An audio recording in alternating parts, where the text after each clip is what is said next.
بسم الله الرحمن الرحيم. السادة المتابعين الأفاضل في كل مكان، السلام عليكم ورحمة الله وبركاته، وأهلا ومرحبا بكم في تغطية خاصة من شبكة سلام الإعلامية لحملة الأضاحي مع مؤسسة كبيرة تراست.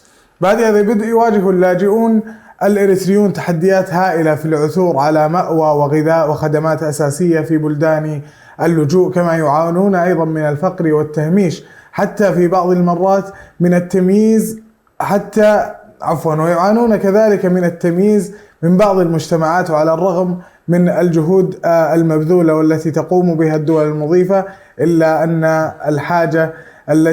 الحاجة الماسة للاجئين الإريتريين مستمرة لأبسط مقومات الحياة، وإضافة إلى تقلبات الحياة وضعف المساهمة سواء من المجتمع الدولي أو تقليل الالتزامات من الجهات المعنية. بعد هذه بدء متابعين الأفاضل، نرحب بمن يصحبني في التقديم، المدير التنفيذي لمؤسسة كبيرة تراست، أبو عمار محمد موسى. جيتوا أهلا وسهلا بك. أبو ياسر عفوا عمار أخوه عفوا أبو ياسر محمد موسى. يا هلا بك. حياك الله. الله يحييك بيك يا رب. أيضا دكتور حسن سلمان، حياك الله دكتور. أهلا وسهلا. بعد هذا بدء أستاذ أبو ياسر، نبغى نتكلم عن المنظمة بشكل مفصل أكثر، وما هي توجهاتها وما تعني. بسم الله والصلاة والسلام على رسول الله وعلى آله وصحبه أجمعين. أما بعد، في البدء أشكر قناة سلام لإتاحتها لنا هذه الفرصة وللمشاهدين الكرام حتى يقوموا بمساعدة إخوانهم اللاجئين الإريتريين أينما وجدوا. جمعية كبيرة هي جمعية خيرية إنسانية تأسست في 2007، وسبب تأسيسها لوجود معاناة إخواننا الإريتريين في شرق السودان، في إثيوبيا وجيبوتي واليمن ودول كثيرة. يعني ما ذهبت إلى أي بقعة في الأرض إلا وجدت فيها من إخواننا الإريتريين، لكن طبعا تتفاوت ظروف الإريتريين من بلد إلى آخر. فلذلك يعني أول ما بدأت الجمعية بدأت بمساعدة الإريتريين في السودان وإثيوبيا، ثم امتدت إلى جيبوتي وإلى اليمن.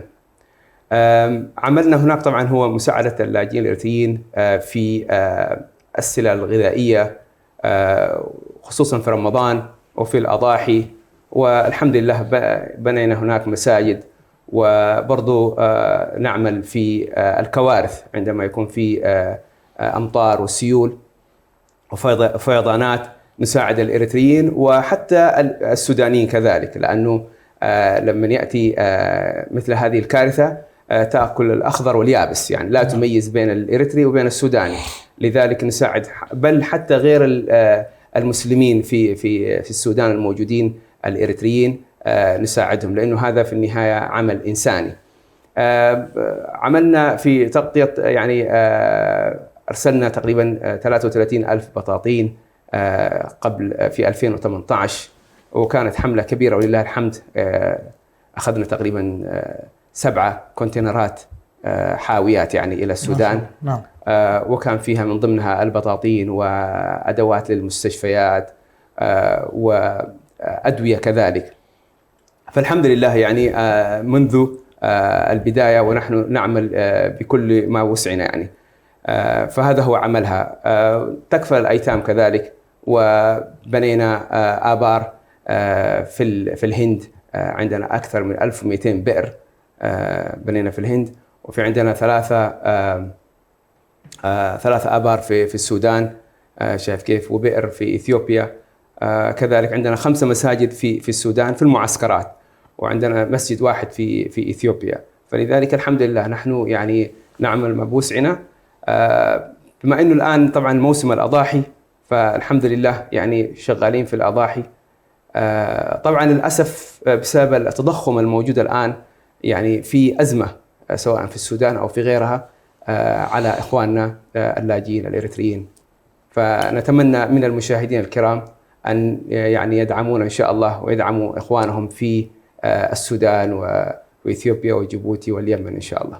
شكرا لك أبو ياسر. الحديث عن هذه الحملة، تساؤلات: هل هي الأولى من نوعها عندكم أو قد تكرر لكم فعلها سابقا؟ لا، نحن منذ تأسيس الجمعية من 2007 ونحن نعمل في الأضاحي. نعم. لكن طبعا في القناة يمكن هذه السنة الثانية أو الثالثة أظن، يعني نحن نعمل حملة هنا في قناة سلام. لكن الحمد لله الناس يتبرعون بما تجود به أنفسهم، والعمل يعني ماشي على قدم وساق الحمد لله. جميل. للحديث عن الحملة بشكل مفصل نحتاج أن نتكلم عن أوضاع اللاجئين الإريتريين عموما. السؤال لكم دكتور حسن عن الأوضاع اللاجئين الإريتريين في شرق السودان واليمن وإثيوبيا وغيرها.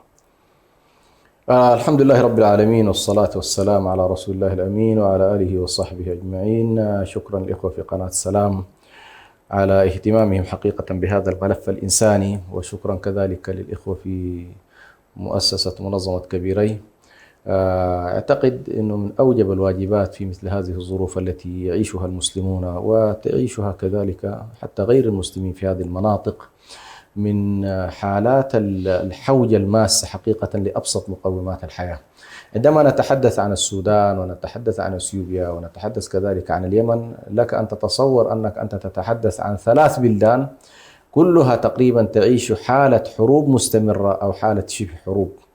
فمثلا الوضع في اثيوبيا نحن نتابع من 2020 تقريبا 21 كيف أن الدولة الأثيوبية مرت بأكثر من حالات الحروب في شمال اثيوبيا في منطقة التيغراي، وأدى ذلك إلى هجرة ولجوء أعداد كبيرة جدا سواء من الإثيوبيين أو حتى من الإريتريين الذين كانوا لجأوا وجلسوا في مخيمات للاجئين وكانت ترعاها الأمم المتحدة في شمال اثيوبيا في منطقة التيغراي. وأدى بطبيعة الحال هذا إلى تشتت أعداد كبيرة جدا من اللاجئين. عندنا أيضا في اليمن، والكل يعرف الآن اليمن 10 سنوات تقريبا من 2014 إلى الآن يعيش حالة حروب طاحنة، وهنالك مخيم حقيقة للاجئين الإريتريين يعرف بمخيم الخوخة في منطقة الحديدة أو بالقرب من الحديدة. هذا المخيم أيضا له فترة طويلة جدا فيها أعداد كبيرة من المهاجرين الإريتريين ويعيشون حقيقة أوضاع مأساوية خصوصا في ظل الحرب القائمة والدائرة الآن في اليمن. أضف إلى ذلك أن هنالك أعداد، ربما هذا العدد الأكبر، يعني الأعداد الكبيرة جدا للاجئين في السودان يعيشون كانوا في الأقاليم على الأقل الشرقية، أقاليم شرق السودان في المناطق اللي هو ولاية القضارف وولاية كسلا وولاية البحر الأحمر. هذه المناطق أيضا فيها أعداد كبيرة جدا من اللاجئين، ربما يتجاوزون 1.5 مليون، يعني موجودين في مخيمات لاجئين. وكان الوضع على الأقل عندما كانت الدولة السودانية مستقرة ربما كان الوضع أفضل من هذه الأوقات التي نعيشها الآن. الآن يعني تأزم الموقف بشكل أكبر بسبب الحرب اللي الآن يمكن دخلت في عامها الثاني، بدأت في أبريل والآن نحن في شهر يونيو اللي هو شهر 6، معناها 14 شهر، وهؤلاء الناس يعيشون حقيقة في أوضاع مأساوية.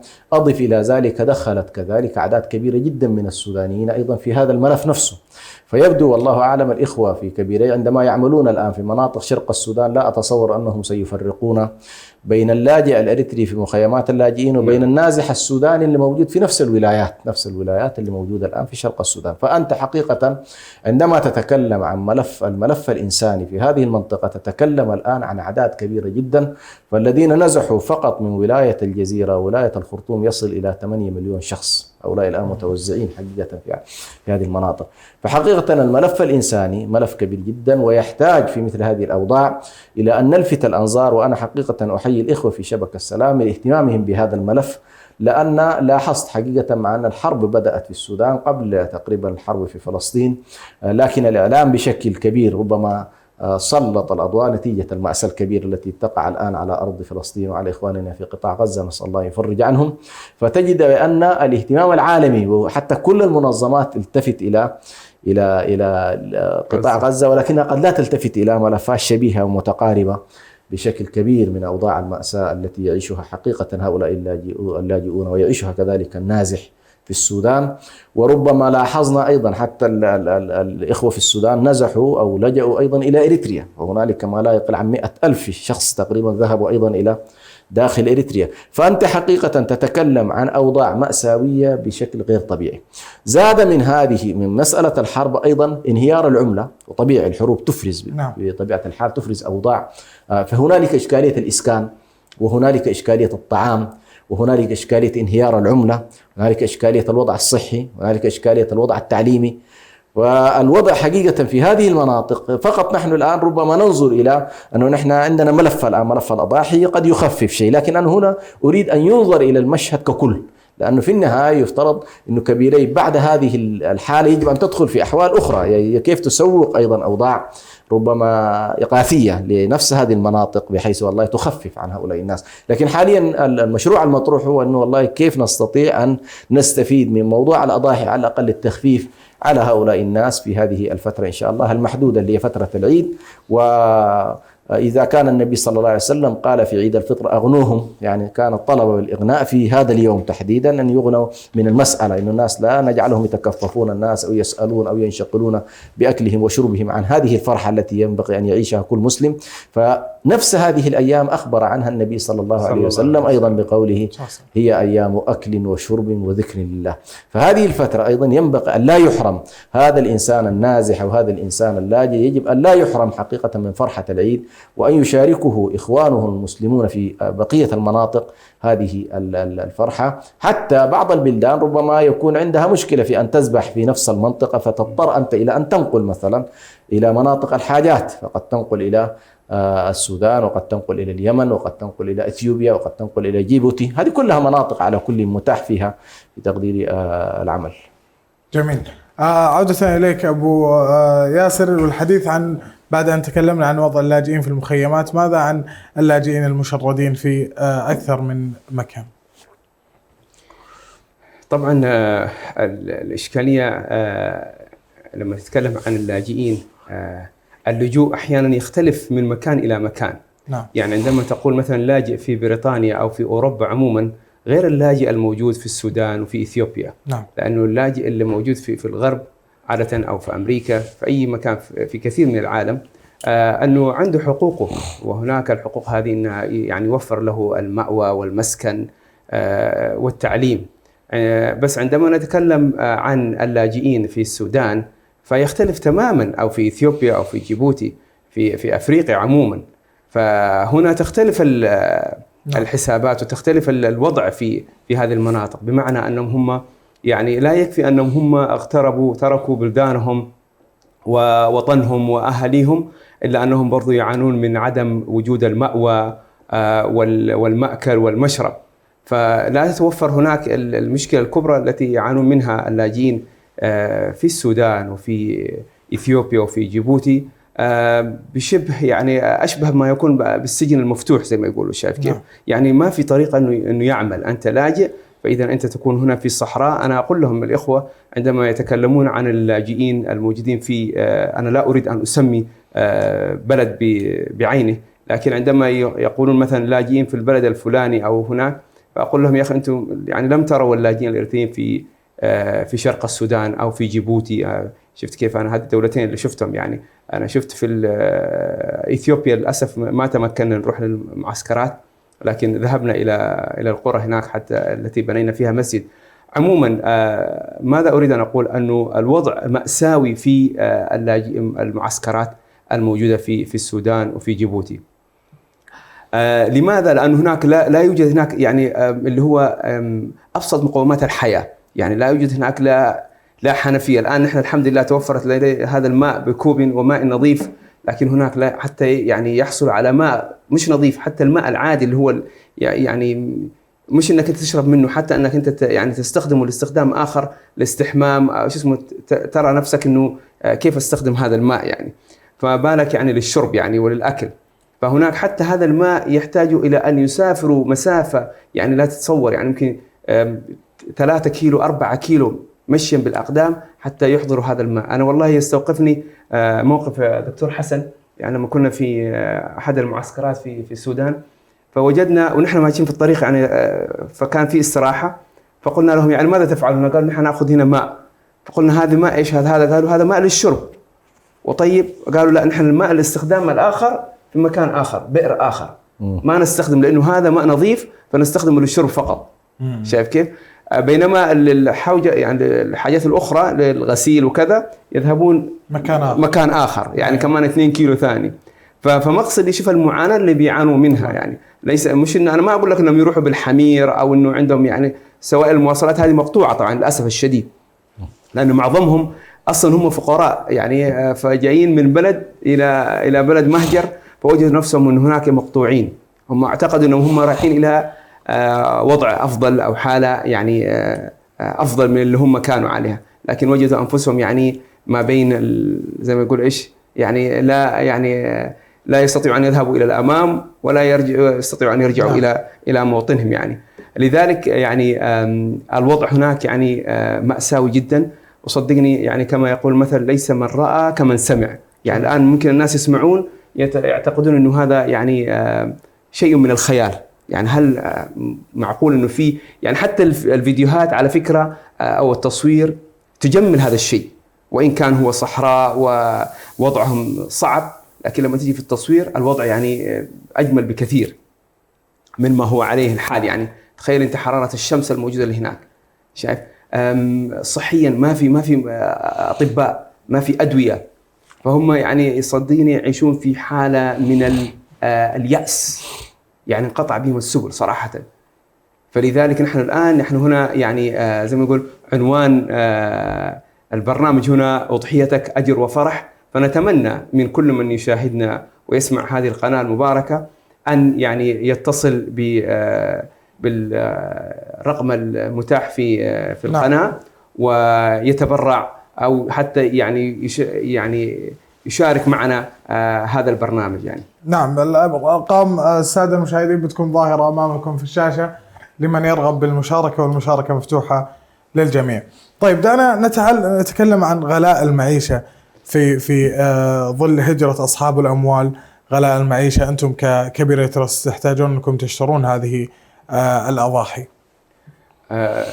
لا شك أنه الجميع يعلم أنه التضخم الموجود عالمي الآن هو يعني يضر الجميع، لكن في السودان أو في هذه الدول زي السودان وإثيوبيا وجيبوتي يزداد سوءا في الغلاء، لأنه هناك تضخم بسبب الأوضاع عدم الاستقرار في البلد. هناك طبعا الأسعار بتكون غالية، والناس طبعا ما عندها إمكانية إنها برضو توفر هذه الأضاحي. لذلك حتى نحن في جمعية كبيرة حتى نسهل على الناس، قلنا بدل ما إنه الواحد يدفع يعني 490 جنيه استرليني للبقرة، قلنا يا أخي نقسمها على 7 كما هي يعني مشروعة. يعني شفت كيف؟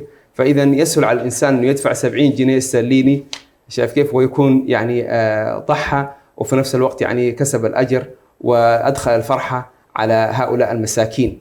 لأنه كما تفضل الدكتور حسن، هؤلاء الناس لا يحتاجون الأكل والشرب في رمضان وفي الأضاحي فقط، في العيد فقط، بل هم يحتاجون في طول السنة. لكن بسبب ظروف الناس يعني والله نحن الآن من يعني قبل رمضان والإخوة يتواصلون معنا: يا إخوة في جمعية كبيرة أين أنتم؟ نحن نريد يعني الغلاء المعيشة أصبح صعب، نحتاج إلى من يدعمنا، نحتاج يعني ولو يا أخي ولو العدس أو لو حتى دقيق، نريد أي حاجة بس عشان إيش؟ يعني الناس تستطيع أن تقاوم وتعيش حياة يعني ما نقول حياة كريمة، لكن حياة يعني تقدر تقاوم الجوع. يعني شايف كيف؟ نعم. فلذلك نحن يعني الغلاء موجود، لكن اللي أنا أقول لك حاجة إنه الذي كان مثلا يتبرع مثلا في العام الماضي ممكن ببقرة، الآن يتبرع بخروف، لأنه الحياة المعيشية أصبحت غالية.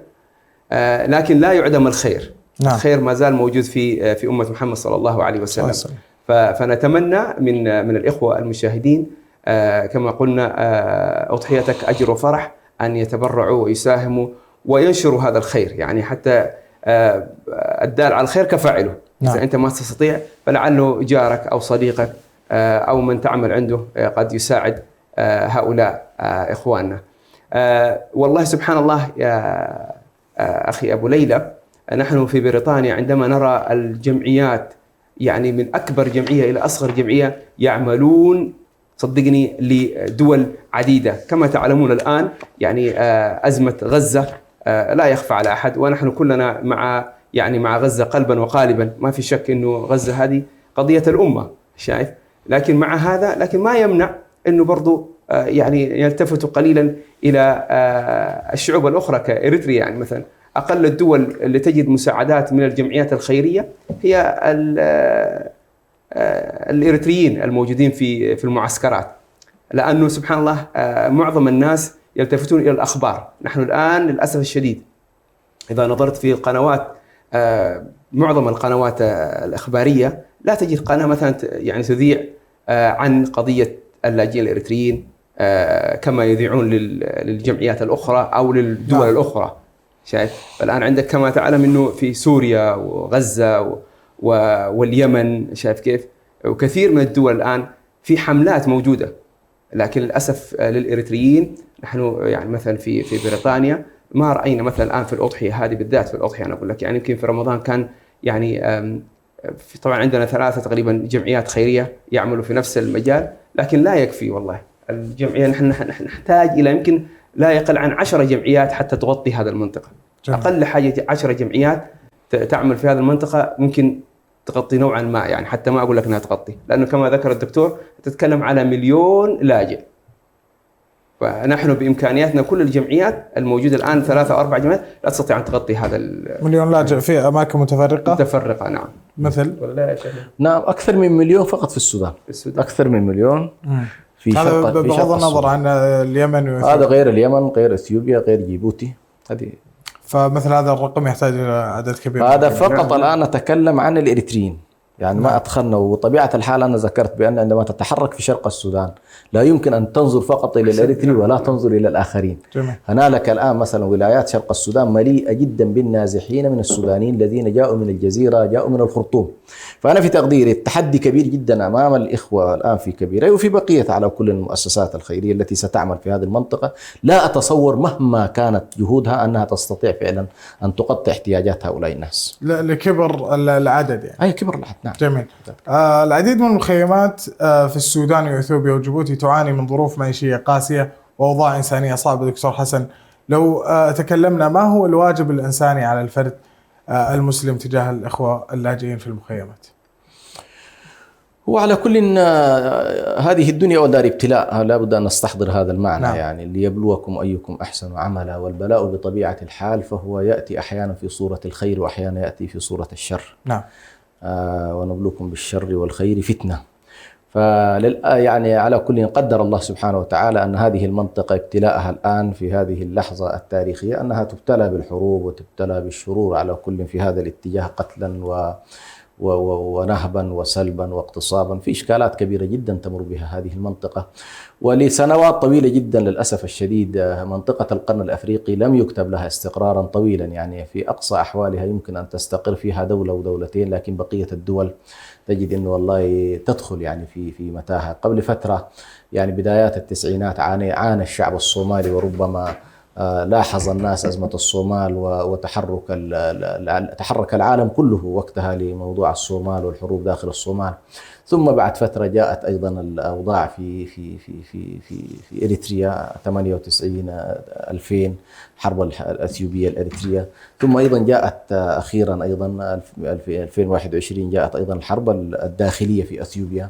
ثم الآن 2023 جاءت الحرب في السودان. فهي عبارة على كل عن حروب متتابعة ومتتالية وكذا.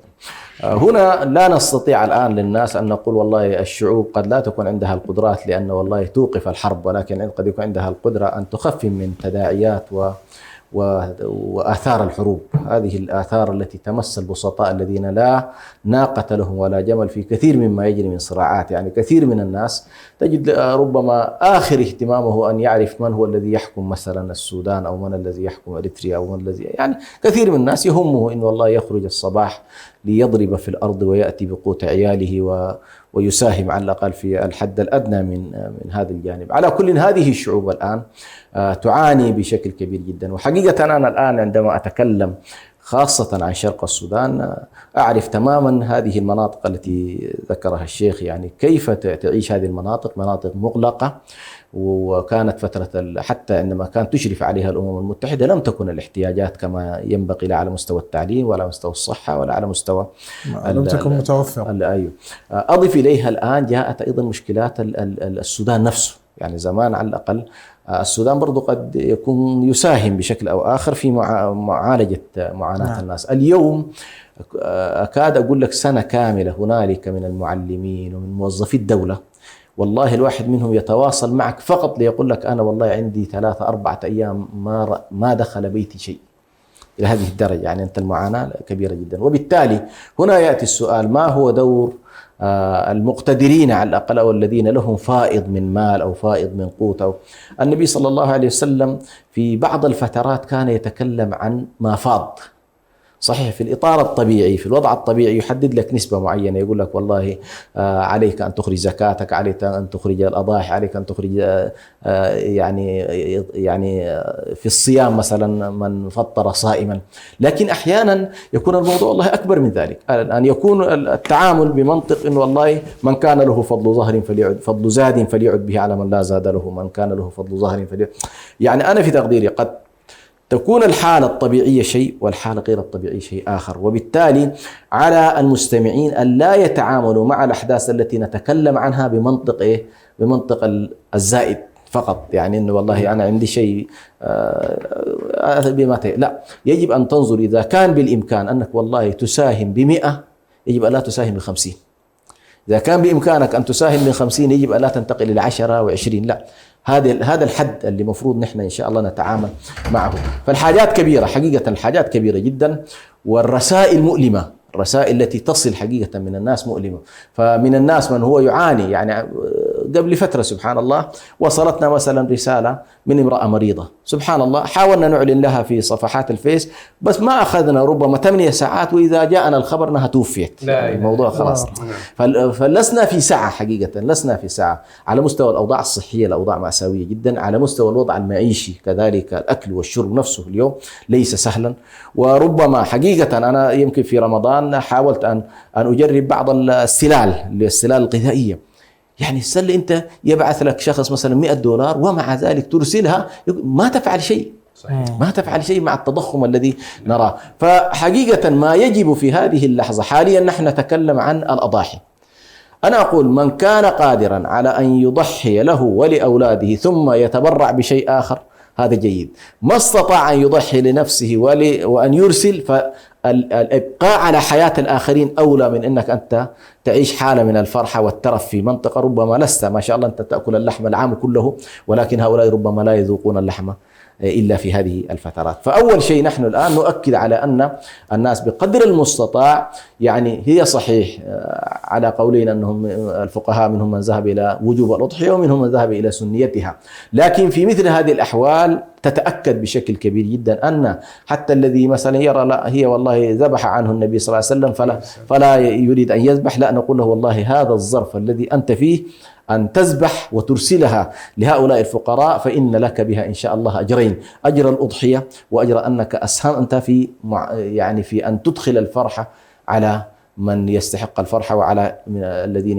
يعيشون المأساة. فحقيقة يعني حاليا الظرف الراهن نحن نتكلم عن الأضاحي، لكن الحاجة أكبر من ذلك. الحاجة إلى الوضع المعيشي الإغاثي مهمة، الوضع حتى وضع المخيمات وطبيعة البناء نفسه اللي موجود هذه تحتاج، الوضع الصحي يحتاج منك أيضا إلى نوع على الأقل مما يمكن أن تكون حملات طبية بين فترة وأخرى.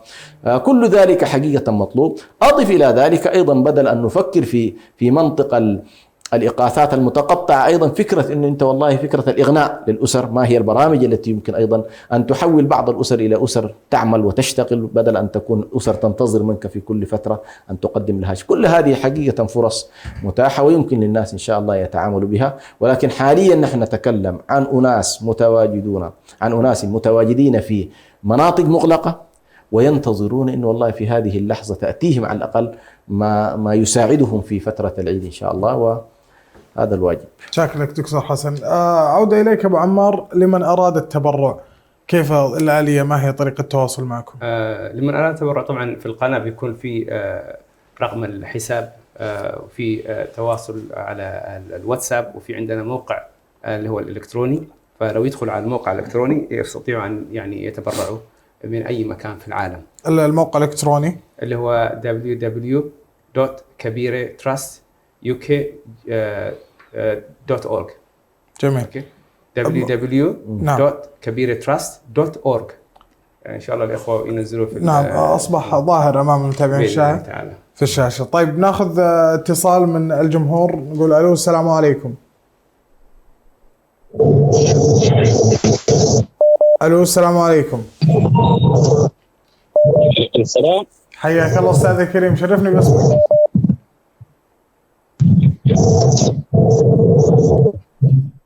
الو الصوت غير واضح استاذي. معايا؟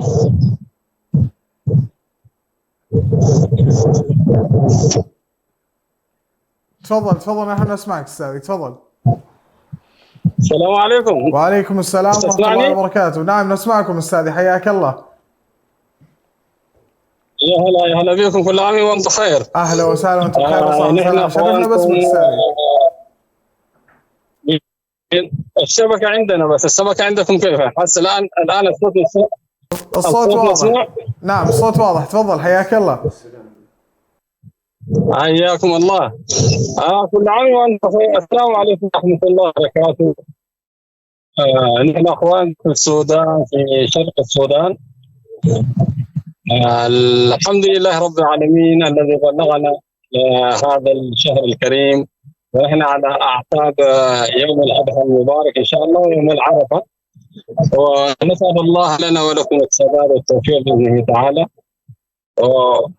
ونحن سبحان الله وتعالى نحن الان هذا العام العام الثاني، يعني اول عيد الثاني في ظل الحرب المتداول بيننا في السودان، والاسر كلها يعني من بين نازح ولاجئ، وبعض الولايات ناس مقيمين عندها. الحمد لله نحمد الله على كل حال. وهذا العام العيد ياتي طبعا في سخانه، ارتفاع في درجه الحراره يعني حوالي 50 درجه في الاعلى.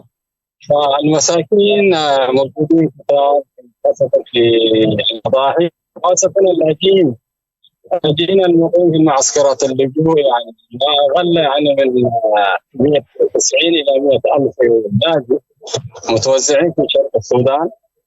والنازحين السودانيين يعني فاق في ولاية كسلة لوحدها فاق 100,000، يعني العدد فاق 100,000 في ولاية كسلة. لكن الحمد لله رب العالمين هذا العام عيد مبارك، نسأل الله أن بعد عيد ربنا يصلح الحال. والأضاحي هي نحن محتاجين للأضاحي خاصة في هذه الظروف، لأن الأسر كلها يعني فقدت ثرواتها وممتلكاتها وبيوتها، وفقدت يعني أبنائها، منهم من استشهدوا ومنهم من قتلوا غدرا. والحل على ما هو الحال، يعني الحمد لله على كل حال. ولذلك نرى نحن او نرسل صوتنا من السودان ان التعاون يكون او الاغاثه او الاضاحي او المعينات، ونحن على اعتاب الخريف، يعني نحن اعتاب الخريف والناس في المدارس وخارج المدارس، الحكومة طالبة تفتح المدارس خلال الأسبوع بعد العيد مباشرة، والنازحين في دخول المدارس لا يخلو المدارس أين؟ فيحتاجون للمصنعات والمخيمات في والغذاء والشراب والماء كل شيء. يعني النازحين محتاجين في الأضاحي، محتاجين بعد الأضاحي مباشرة. بعد الأضاحي حيكون إخلاء المدارس عنوة، يعني لأن السنة اللي فاتت يعني سنة كاملة راحت على الطلاب ودخلنا في السنة الثانية. الدولة غرت لازم المدارس تفاضي عشان الناس تقرأ. نحن مع القرار هذا إن شاء الله، لأن لازم يقرأوا، ومحتاجين أشياء كثيرة بالذات في قريب الناس تكون في عراء نحتاج من مجمعات من مخيمات. كذلك في بداية المدارس الناس نزحوا ما عندهم أشياء عشان يشتروا بها، ولذلك نحتاج إلى زي مدرسة يونيفورم، زي مدرسة للطلاب، نحتاج الكراسات، الأقلام، والزمزميات، الطعموية للأطفال. فالحوجة كبيرة جدا جدا. نحن وانتم نتضافر باذن الله ونساعد ونتعاون، وكل من يسمع صوتي وكل من يعرف عن السودان كل شيء، يعرف اهل السودان كلهم اهل خير واهل بركه واهل العطاء، ما بيستاهلوا اللي نحن فيه الان ده. لكن قد شاء ما شاء الله وقدره أن نتحمل بإذن الله تعالى. فلذلك ما نحتاجه منكم ومن كل من يسمع ومن كل من يتعاون ومن كل ذو قلب رحيم أن يساعد الطلبة لأن حيدخل المدارس وفي حنين لأن الأسر ما تملك شيء والموظفون حاليا ما يملك شيء. أكثر 19 شهور ما غابين المرتبات، يعني جالسين بدون مرتبات.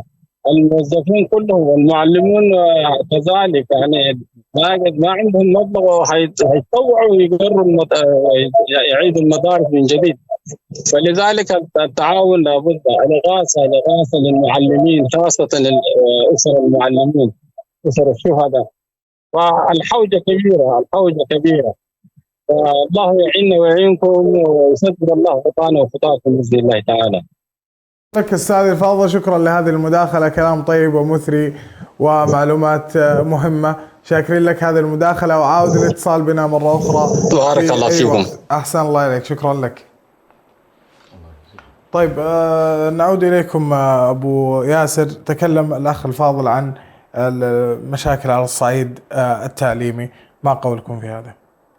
والله طبعا للأسف الشديد أنه في الحالات العادية في عندهم أصلا مشكلة في التعليم، يعني خصوصا اللي في المعسكرات.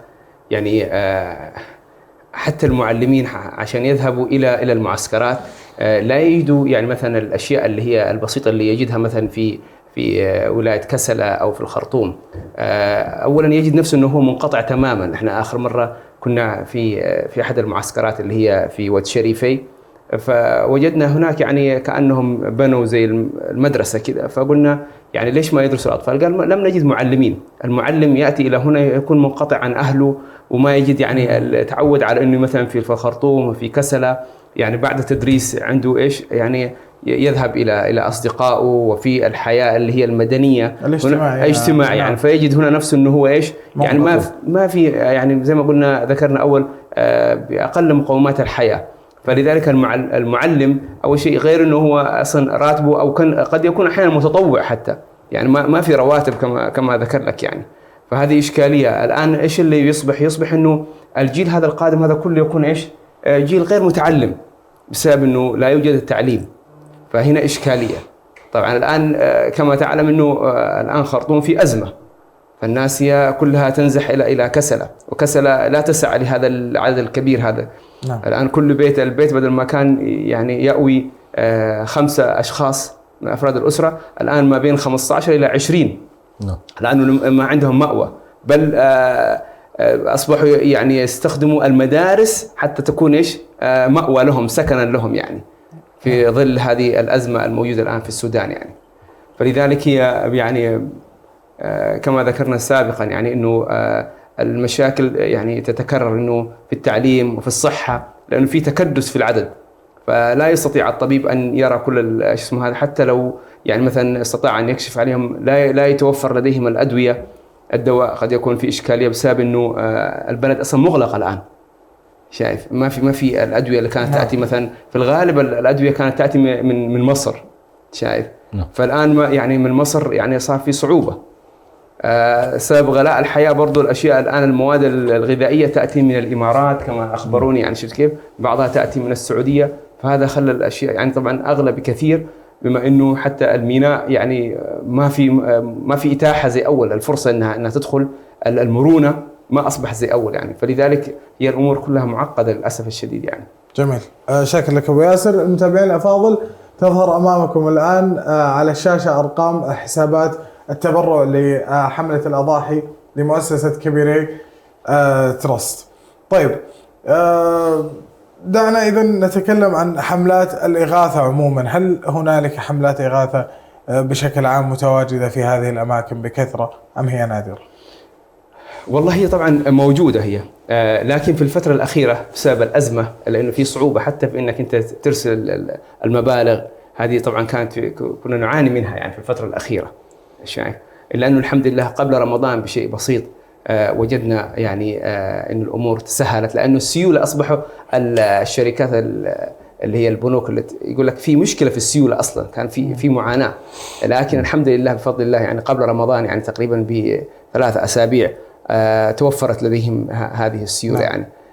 لكن الحملات موجوده، الا انها ليست كالمطلوب، كما ذكرت انه حتى جمعيه واحده لا تستطيع ان تغطي المناطق هذه. احنا يعني يكاد ان نغطي احنا بعض من منطقه عبوده، المعسكر هذا احد المعسكرات، وود شريفي وشقرة، هذه 3 المناطق، ومش كلهم يعني مش كل اللاجئين. نعم. فلذلك يعني جميل. المعاناة كبيرة هي، والطلب كبير جدا، ونحن يعني جمعية نعتبر يعني جمعية صغيرة وعلى قدنا، لكن نعمل يعني ما بوسعنا يعني الحمد لله. جميل. ننبه السادة المشاهدين أنه بتوقيت أسمرة دخل الآن وقت أذان صلاة الظهر. طيب، نعود إليكم دكتور حسن. هل مرت عليك بعض المواقف أو القصص الإنسانية التي يمر بها اللاجئين حتى نعكسها ونستعرضها للأخوة المشاهدين بشكل عام؟ والله يا أخي شوف، موضوع المآسي سواء كان قديما أو حديثا كثيرة جدا، والإنسان بتمر عليه يوميا اتصالات، يعني ومن أكثر القضايا حقيقة إيلاما أن يكون في شخص معلم وكان يعتمد بعد الله سبحانه وتعالى على راتب مثلا شهري يتقاضاه من الدولة، وفجأة تتوقف هذه الرواتب.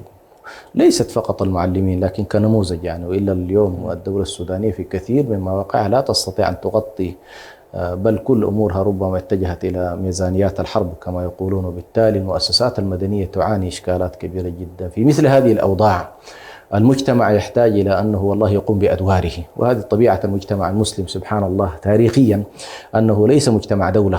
يعني هو لا يحرص انه والله كل اموره لابد ان تحل من ايه. نحن لسنا لا نقوم على دوله اشتراكيه بمعنى انه والله كل امورنا ترتبط بالدوله، فان اعطت الدوله خلاص، وإن لا، المجتمع يتكافل، المجتمع يتعاون، المجتمع يتحرك.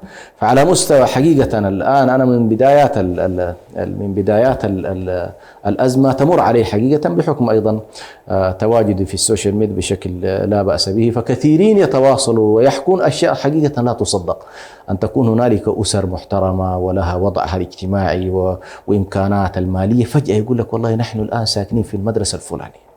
هذا شيء أبسط شيء يعني أنت يمكن أن تسمع به. أسرة وضعها ما شاء الله وساكنة كانت في الخرطوم في أحياء راقية جدا، وكان عندها مدخول ما يكفيها وزيادة، بل ربما بعضهم كان مشهور بالتصدق والاهتمام بالفقراء، وفجأة تجده اليوم هو إيه؟ فقد كل ما عنده، فقد ما لديه في البنوك، فقد ما لديه في الاستثمارات، فقد ما كان من سيولة موجودة على البيوت. ناس خرجت كما يقولون بملابسها فقط. فحقيقة هذا الدمار الكامل الذي حصل، انت بعد كده تداعيات هذا الوضع لك ان تتصوره. فأيضا مرت علي أحوال أن بعض الناس مثلا يبحثون لأولادهم مثلا خلاص تعطل التعليم، فيظنون أنه والله المراكز القرآنية، والمش ده الآن أضرب عن نفسي أنا ما عن الآخرين، أنه والله عندي أبناء مثلا أبحث لهم عن مركز لتحفيظ القرآن، فأنت تمر من ولاية لولاية، من ولاية لولاية حتى تجد مركز لتحفيظ القرآن تضع فيه إيه؟ جميل. تضع فيه ما تجد. لماذا؟ لأن المراكز امتلأت، ولا تجد أيضا ما تعول به هؤلاء، يعني من أين لها؟ يعني إذا كان ما في سيولة لا تستطيع أيضا هي أن تقدم شيء. فحقيقة المعاناة كبيرة جدا في مثل هذه القضايا. شكرا لك. نستأذنكم أصحاب الفضيلة في استعراض كذا فيديو. السادة المشاهدين كونوا على مقربة، نستعرض وإياكم بعض الفيديوهات عن حملة كبيرة تراست.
كبيرين. أنا خليل عبد الله، عيديكم وصلت لي. شكرا كبيرين، عيديتكم وصلتنا، كل عام وأنتم بخير. شكرا كبيرين، كل عام وأنتم بخير.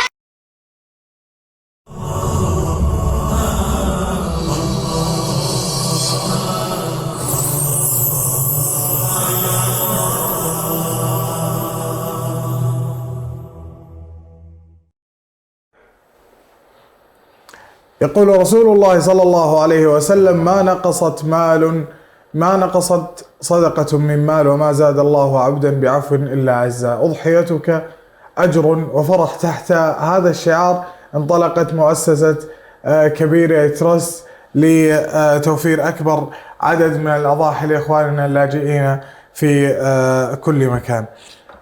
دعنا نتكلم أبو ياسر والعودة إليك عن أسعار الأضاحي وتكلفتها على الشخص وما إلى ذلك. طيب، الأضاحي طبعا تبدأ أول شيء عندنا البقر هي ب 490 جنيه استرليني، وتقدر تقسمها إلى 7 أقسام اللي هي 70 جنيه استرليني إذا قسمناها على 7، وكذلك إذا الخروف عندك ب 150، وفي هدية العيد ب 40 جنيه استرليني. فحاولنا نحن نقسم إنه كل على حسب قدرته. فنحن في هذه الحملة يعني إن شاء الله تعالى هدفنا بأنه 20 بقر و200 خروف بإذن الله تعالى. فحتى الآن نحن يعني من يوم ما بدأنا الحملة عندنا الآن 8 بقر وعندنا تقريبا 3 خرفان. فإن شاء الله مع الحملة هذه بتعاونكم معنا بإذن الله نصل إلى الهدف والمبتغى بإذن الله تعالى. فأضحيتك أجر وفرح، فنتمنى من الجميع أن يشارك ويتبرع، وكما قلنا الدال على الخير كفاعله. إذا لم تستطع فدل أخيك أو جارك أو صديق لك. بارك الله فيكم، أضحيتك أجر وفرح. شكرا لك. السادة المشاهدين، نكرر إظهار أرقام الحسابات البنكية للتبرع أمامكم في الشاشة. طيب أبو ياسر، البقرة لكم شخص والخروف لكم شخص؟ البقرة طبعا هي تنقسم إلى زي ما قلنا إلى 7 أقسام. شفت كيف؟ فلو قلنا مثلا السبع هذا اللي هو يكفي تقريبا 25 شخص، يعني السبع يعني هي تقريبا تجي على يمكن ما بين 5 إلى 7 كيلو. شايف؟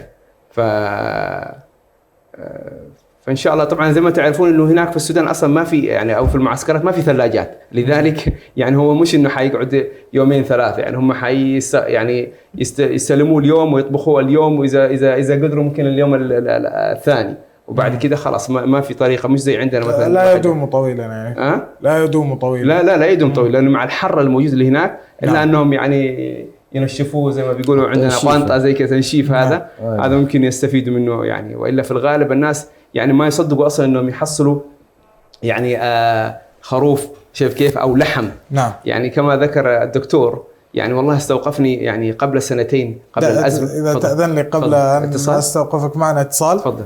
نقول ألو، السلام عليكم. ألو، السلام عليكم. السلام عليكم. حياك الله أستاذ، من تكلمنا؟ الاسم الكريم. السلام عليكم، معكم عبد الرزاق موسى.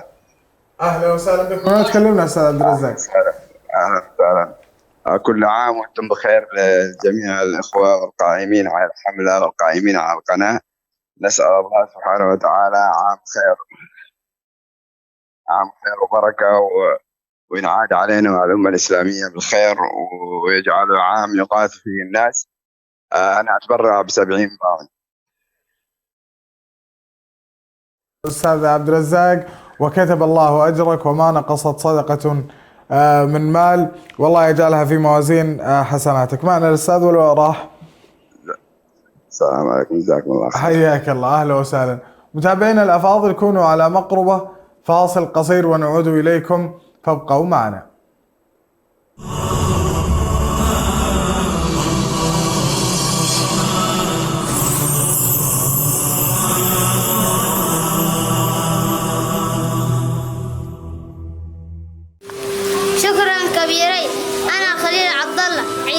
وصلت لي.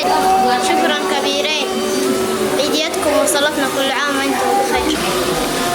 شكرا كبيرين كل عام.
الحمد لله والصلاة والسلام على رسول الله، وبعد. هذا الإفطار يقام في مركز زيد بن ثابت لتحفيظ القرآن الكريم وعلومه. فهذا المركز مركز عامر بالطلاب والطالبات، يضم من الطلاب والطالبات الداخليين والخارجين عدد 950 بين طالب وطالبة، ويوجد فيه طلاب الداخليين عدد 400 طالب داخليين على طول في داخل المركز.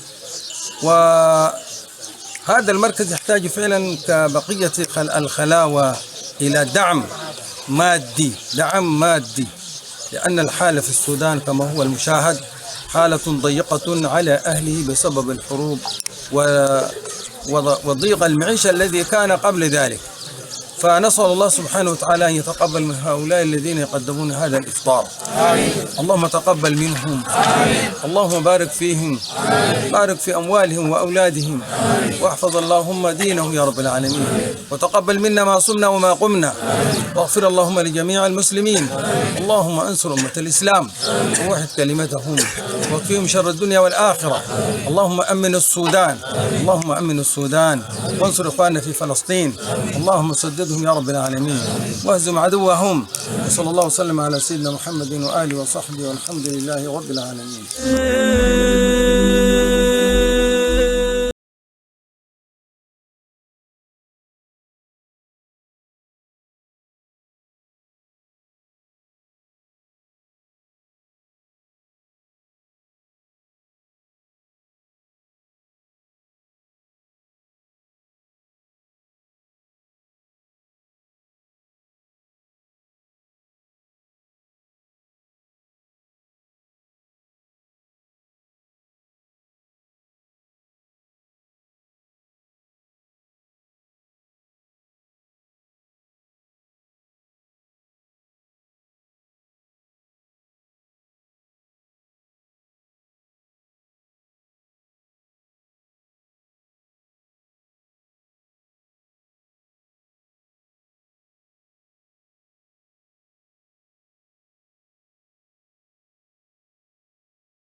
عدنا لكم أيها السادة المشاهدون في كل مكان. أضحيتك أجر وفرح. تظهر أمامكم الآن أرقام الحسابات البنكية لمن رغب بالتبرع.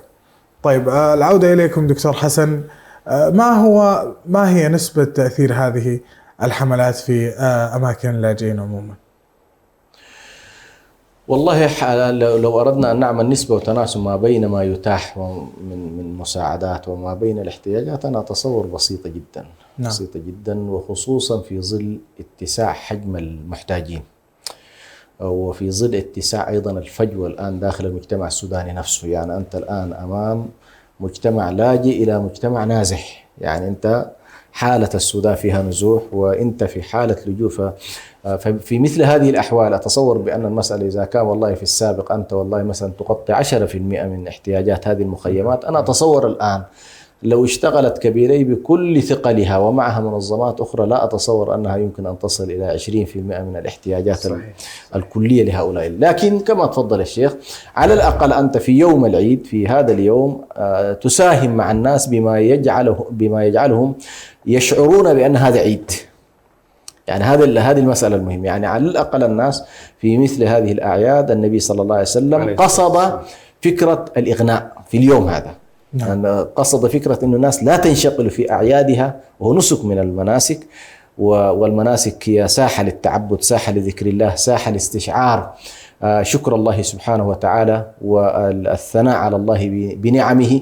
ففي مثل هذه الأجواء أنت محتاج إلى أن والله تدخل أكبر شريحة من هؤلاء الفقراء والمساكين أن يعيشوا على الأقل كغيرهم من الناس. لكن أنا لا أتصور عموما مهما اجتهد الإخوة حسب ما الآن حتى الأرقام التي تذكر، إذا لم يتفاعل الناس بشكل جيد بطبيعة الحال أنت تتكلم عن مخيمات لاجئين كلها تقريبا مستحقة إلى أن والله يحصل فيها ضاحي. فإذا جئنا إلى منطقة والشريفي، منطقة شقراب، منطقة أم قرقور، منطقة عبود، هذه المناطق كلها تقريبا فيها ثقل كبير جدا، ليس أقل من 1,000,000 وشوية يعني كعدد على الأقل في هذه المخيمات كإحصاءات حكومية. هنا لا أتكلم عن إحصاءات، وربما الأعداد أكبر، خصوصا إذا جئت إلى معسكرات والشريفي وشقراب تستقبل يوميا الناس، فالأعداد فيها تزيد بطبيعة الحال. ولذلك إذا لم يحصل حقيقة التجاوب المطلوب في مثل هذه الأحداث، أتصور بأن التغطية نفسها المطلوبة لن تكون في النهاية. ممكن كبيرية تحصر نفسها في منطقة معينة، يعني إذا جاتك والله أعداد بسيطة لا تستطيع أن تتسع في كل هذه المناطق بقدر ما ستحصر نفسك في واحد من هذه المخيمات. لكن كل ما وفرت الناس أنا في تقديري مساحة من التبرع على الأقل بنفس الصيغ التي ذكرها. يعني الآن تكلم الشيخ جزاه الله خير عن مسألة البقر، 7 أشخاص يشتركون في 490 مثلا، بينما الشخص الواحد في الضأن قد تكون غالية. صحيح. فأنت ممكن تنتقل من الشيء المرتفع اللي هو 150 تقريبا، مش كده؟ نعم. الاسترليني 150 استرليني، ممكن تنتقل مع الناس إلى 70 ولكنك تؤدي نفس المهم. يعني تكون ضحيت وبالشراكة مع آخرين. جميل، شاكر لك دكتور حسن. معنا اتصال من المتابعين. ألو، السلام عليكم. ألو، السلام عليكم. وعليكم السلام ورحمة الله وبركاته. حياك الله، أهلا وسهلا. اسم الكريم من أتكلم؟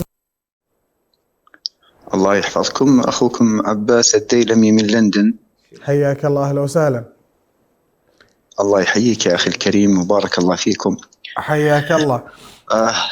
الله يحفظكم. نقول يعني إن شاء الله أيام مباركة، ونسأل الله عز وجل أن يتقبل منا ومنكم صالح الأعمال. والشكر يعني لكم مقدم البرنامج، والشكر كذلك لضيوفك الكرام. هذا اللقاء بالمعلومات مفيد. شكر موصول للإخوة والأخوات المشاهدين. إن شاء الله ما أطيل، لكن إن شاء الله في دقائق لعلنا يعني ندلي ونتحدث بما يفتح الله لنا به. أولا يعني أنا أتقدم بالشكر الخاص لفضيلة الشيخ محمد موسى أبو ياسر، وهو المسؤول أو مدير مؤسسة كبيرة تراست. هذه الجهود الكبيرة وأسأل الله عز وجل أن يجعلها في ميزان وفي ميزان الإخوة الذين يعملون معه. ولنا تجربة نحن في طبعا في المنتدى الإسلامي في لندن في مركز غرب لندن على مدار السنوات في العمل جنبا إلى جنب مع الإخوة. وقد يعني سمعنا وشاهدنا، كنا قريبين من بعض التفاصيل التي ما شاء الله تدل على يعني على الله أحدا، على إخلاص الإخوة وعلى يعني متابعتهم وعلى حرصهم على يعني تجويد العمل وعلى إيصال المساعدات إلى مستحقيها. سبحان الله، كلما جاءت يعني سنة والسنة التي بعدها تكون أصعب من التي قبلها. كما يعني الكارثة الإنسانية لا تخفى على أحد، يعني ربما كانت بعض الدول كالسودان واليمن في حال كانت في استقرارها كانت متنفس لليين، لكن الحرب التي جاءت في اليمن منذ سنوات ومؤخرا الحرب في السودان يعني كما يقولون يعني زاد الألم ألما وزاد الوجع وجعا. وأنا والله أهيب بالإخوة جميعا يعني مساعدة إخواننا هناك، يعني كما ذكروا القضية يعني على كافة الأصعدة، ليست فقط لغاثة يعني ما يجدون من الطعام والصحة والتعليم يعني قل ما شئت، حتى يمكن على المستوى النفسي والاجتماعي كارثة فعلا كبيرة هناك. ف يعني نهيب بالإخوة جميعا ممن يستمع إلى هذا الحديث ومن يشاهد هذا اللقاء أن يعني نكون ممن قال الله تعاونوا على البر والتقوى، ونسأل الله عز وجل أن يعطي كل منفق خلفا إن شاء الله، يعني يساهم مساهمة بسيطة يعني التكفل بأضحية مع الإخوة، ونسأل الله عز وجل أن يجعلها إن شاء الله في ميزان الحسنات، وجزاكم الله خيرا. اللهم أعطي منفقا خلفا. شكرا لك أستاذنا الفاضل، وشكرا لمشاركتك وكلماتك الطيبة الرائعة. أصحاب الفضيلة من كان له تعليق على مداخلة الأستاذ؟ الله يجزاه الله خير الشيخ عباس، الله يرفع قدره. يعني طبعا الشيخ عباس من المشايخ الطيبين، ودائما يعني بيساعدونا في جنبا إلى جنب. هو مدير المنتدى الإسلامي في شرق لندن. نعم، وهو أخ فاضل ودائما يعني يقف معنا جنبا إلى جنب. وأسأل الله أن يبارك في جهوده وأن يبارك له في صدقته وأضحيته. اللهم آمين، اللهم آمين. السادة المتابعين في كل مكان، أرقام التبرعات ظاهرة أمامكم في الشاشة مرة أخرى، وكذلك أرقام التواصل مع البرنامج. شرفونا باتصالاتكم ومشاركاتكم. أبو ياسر، العدد كبير والجهد كبير، كما قال أبو الطيب المتنبي: لولا المشقة ساد الناس كلهم، والحمل والمسؤولية عليكم ثقيلة. ما أبرز الحاجات الملحة التي يحتاجونها الإخوة اللاجئين في الأماكن المذكورة؟ والله في البدء أول نشكر الله سبحانه وتعالى أن يعني أنعم علينا بنعم عظيمة، ونحن والله العظيم يعني نسبح في نعم الله سبحانه وتعالى. لا شك. يعني فضل الله علينا كثير. فعندما نرى أخواننا اللاجئين نقول نحن والله في نعم لا تحصى ولا تعد بالمعاناة اللي بنشوفها يعني في إخواننا. يعني سبحان الله، قبل 3 سنوات عندما كنت في زيارتي إلى السودان، فكان عندنا وجبة. تفضل. أبشر بعد لا أبشر. الآن معنا اتصال لايف. ألو، السلام عليكم. وعليكم السلام ورحمة الله وبركاته. حياكم الله. أهلا وسهلا. أهلا أستاذ كريم. اسمك كريم وما تكلمنا؟ حياكم الله. معكم محمد سيد الدبعي من برمنغهام. أهلا وسهلا بك، حياك الله، شرفت البرنامج.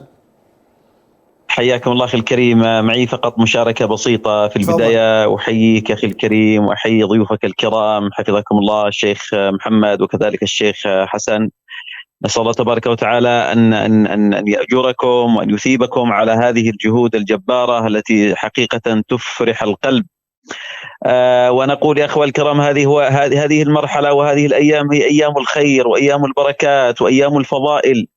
الله تبارك وتعالى جعل هذه الأيام خير الأيام، وإخواننا حقيقة يعني يعانون معاناة مرة، ومن حق المسلم ومن واجبه عليه واجب النصرة، وأنتم تقومون بهذا العمل اللي صراحة يفرح القلب. والله كم سعدت وأنا أشاهد القناة وأشاهد البث وأشاهد هذه المنجزات الرائعة والمنجزات المتميزة.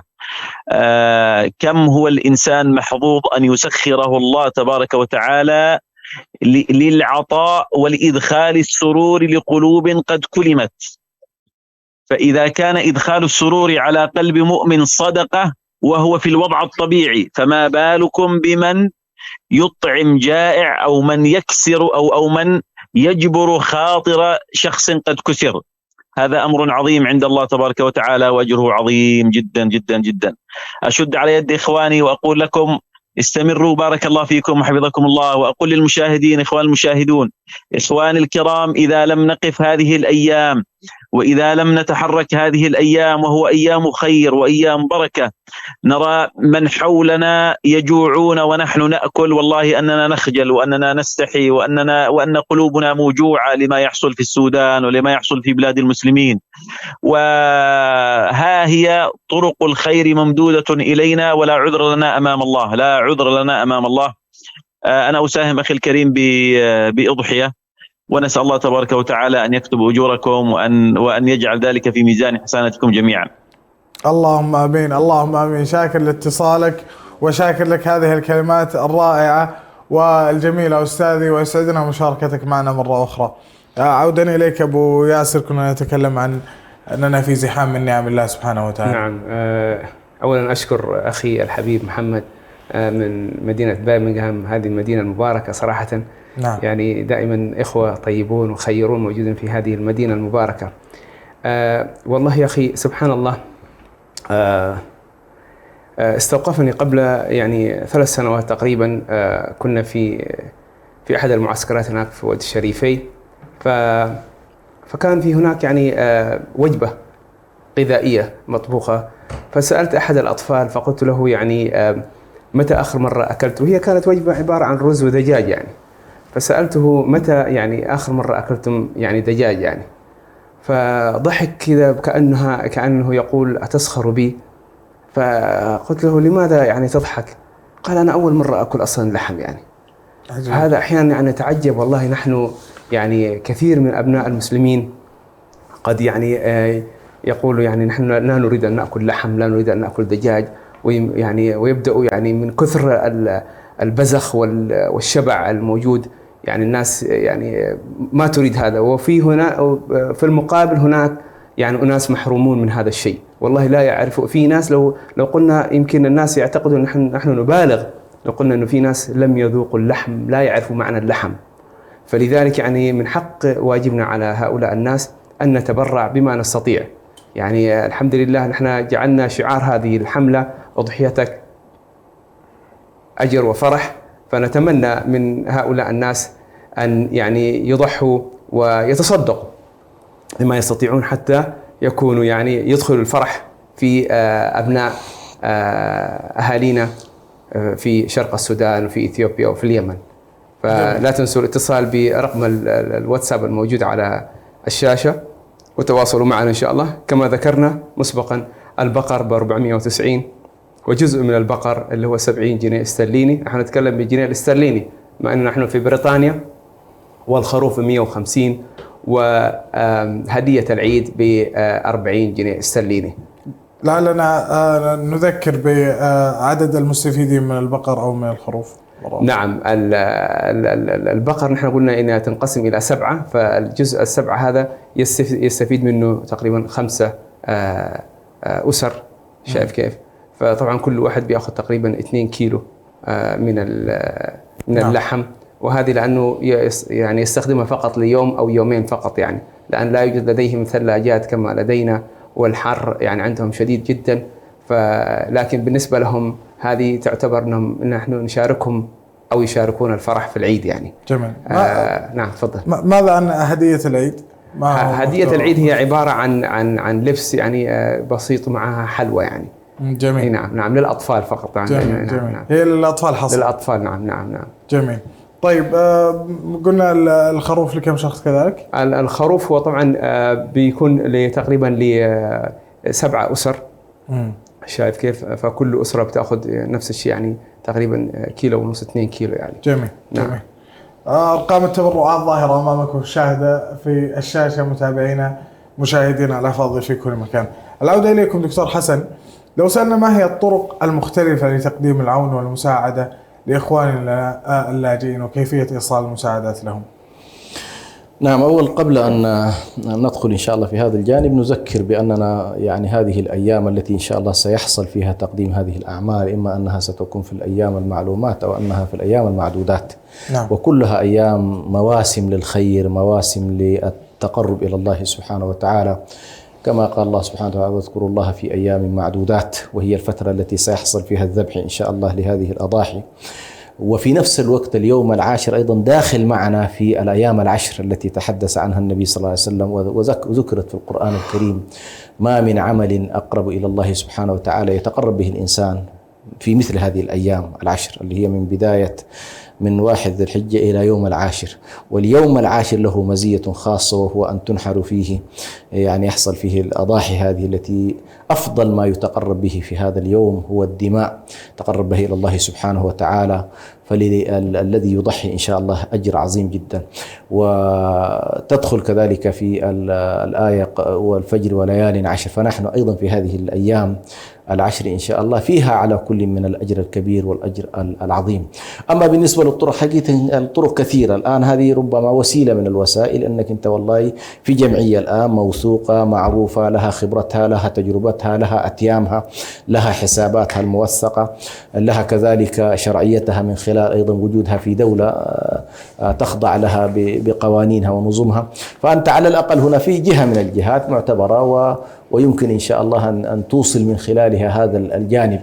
لكن نحن وإذ نتكلم نحن عن المساحات الواسعة التي ربما أوسع من منظمة أو أوسع من أي إنسان عنده القدرة أن والله يساهم ما استطاع، عنده قريب يمكن أن يتواصل معه فيساهم، عنده جهة يثق بها فالمقصود من البرنامج أنه كيف نستطيع أن والله نتفاعل مع هذه الحاجات الموجودة الآن على الأرض حتى تستطيع إن شاء الله أن تقدم وتساهم مع الناس، وتكون قد دخلت بإذن الله سبحانه وتعالى في قول النبي صلى الله عليه وسلم: من نفس عن مسلم كربة نفس الله عنه كربة من كرب يوم القيامة. فهذه الكرب التي نراها الآن، حاجات الناس إلى الأكل، حاجات الناس إلى الشرب، حاجتهم إلى الصحة، حاجتهم إلى التعليم، هذه كلها كربات نسأل الله سبحانه وتعالى أن يفرج المسلمين عنها، فتحتاج إلى من يقف معها وتحتاج إلى من يساندها. ولكن نحن الآن نتكلم بطبيعة الحال عن وسيلة الآن متاحة وقاعد نعرضها تقريبا، ونشجع الناس أنهم لا بد أن يتفاعلوا معها، سواء من خلال التبرع عبر الحسابات التي هي الآن معروضة على الشاشة، أو من خلال أيضا التواصل إلى عبر المواقع الموجودة للمؤسسة، أو من خلال أيضا الآن التواصل مع القناة بشكل مباشر، والإعلان كذلك عن ما يمكن أن يساهم به الإنسان، سواء كان في هدية العيد أو كانت حتى صدقة عادية أو زكاة، يعني زكاة من الزكوات يريد أيضا أن تصل إلى الفوق. فكل هذه أنا في تقديري متاحة إن شاء الله، سواء في هذا البرنامج أو بعد هذا البرنامج. شكرا دكتور حسن. أبو ياسر، العودة إليك، ماذا عن المنظمة بشكل عام؟ كيفية عمل المنظمة وسير العمل فيها؟ ماذا تقصد؟ أقصد مؤسسة كبيرة بس. إيه، ما هو طريقة سير العمل فيها؟ يعني هل ممكن أن يطلع الناس على هذه الرؤية لديكم؟ نعم.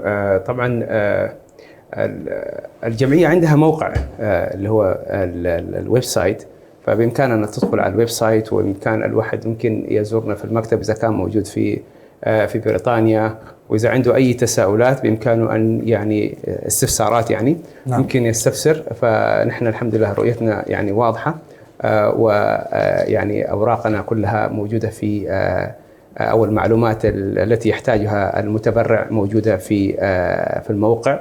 وكما ذكرت لك هي جمعية مسجلة ورسمية نعم. في بريطانيا، لذلك يعني ما عندنا أي إشكال في أن الواحد يعني يطلع على أي مستندات هو يعني بحاجة أنه يطلع عليها يعني. جميل. كانت لكم حملات إغاثية سابقة؟ نعم. ماذا عنها؟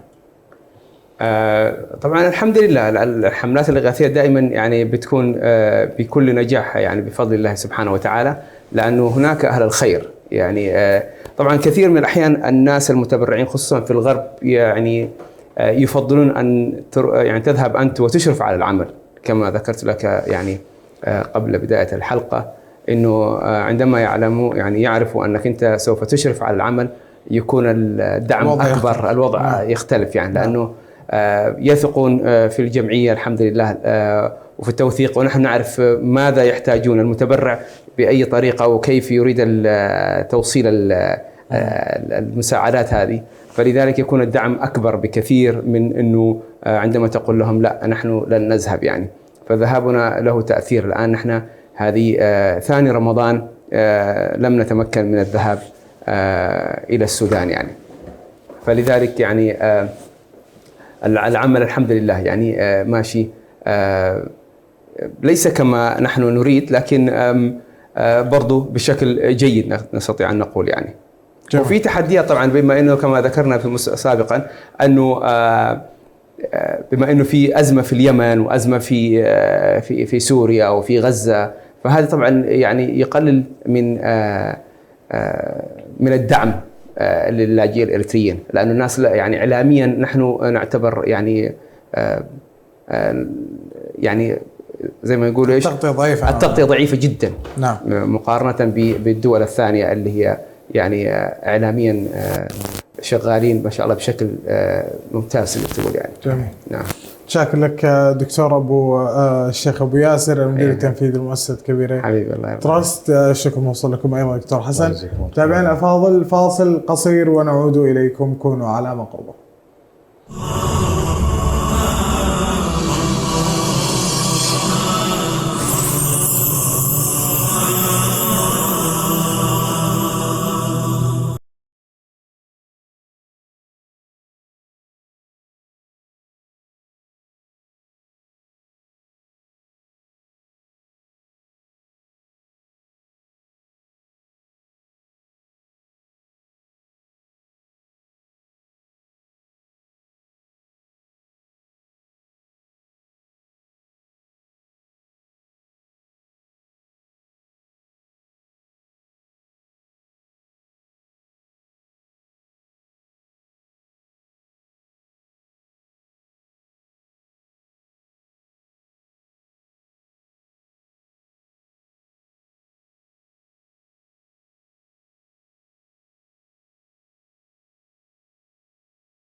الحمد لله والصلاة والسلام على رسول الله وبعد. هذا الإفطار يقام في مركز زيد بن ثابت لتحفيظ القرآن الكريم وعلومه. فهذا المركز مركز عامر للطلاب والطالبات، يضم من الطلاب والطالبات الداخليين والخارجين عدد 950 بين طالب وطالبة، ويوجد فيه طلاب الداخليين عدد 400 طالب داخليين على طول في داخل المركز.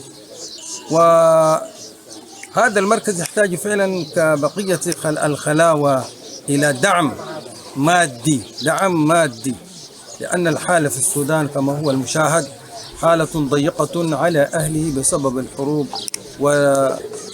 وضيق المعيشة الذي كان قبل ذلك.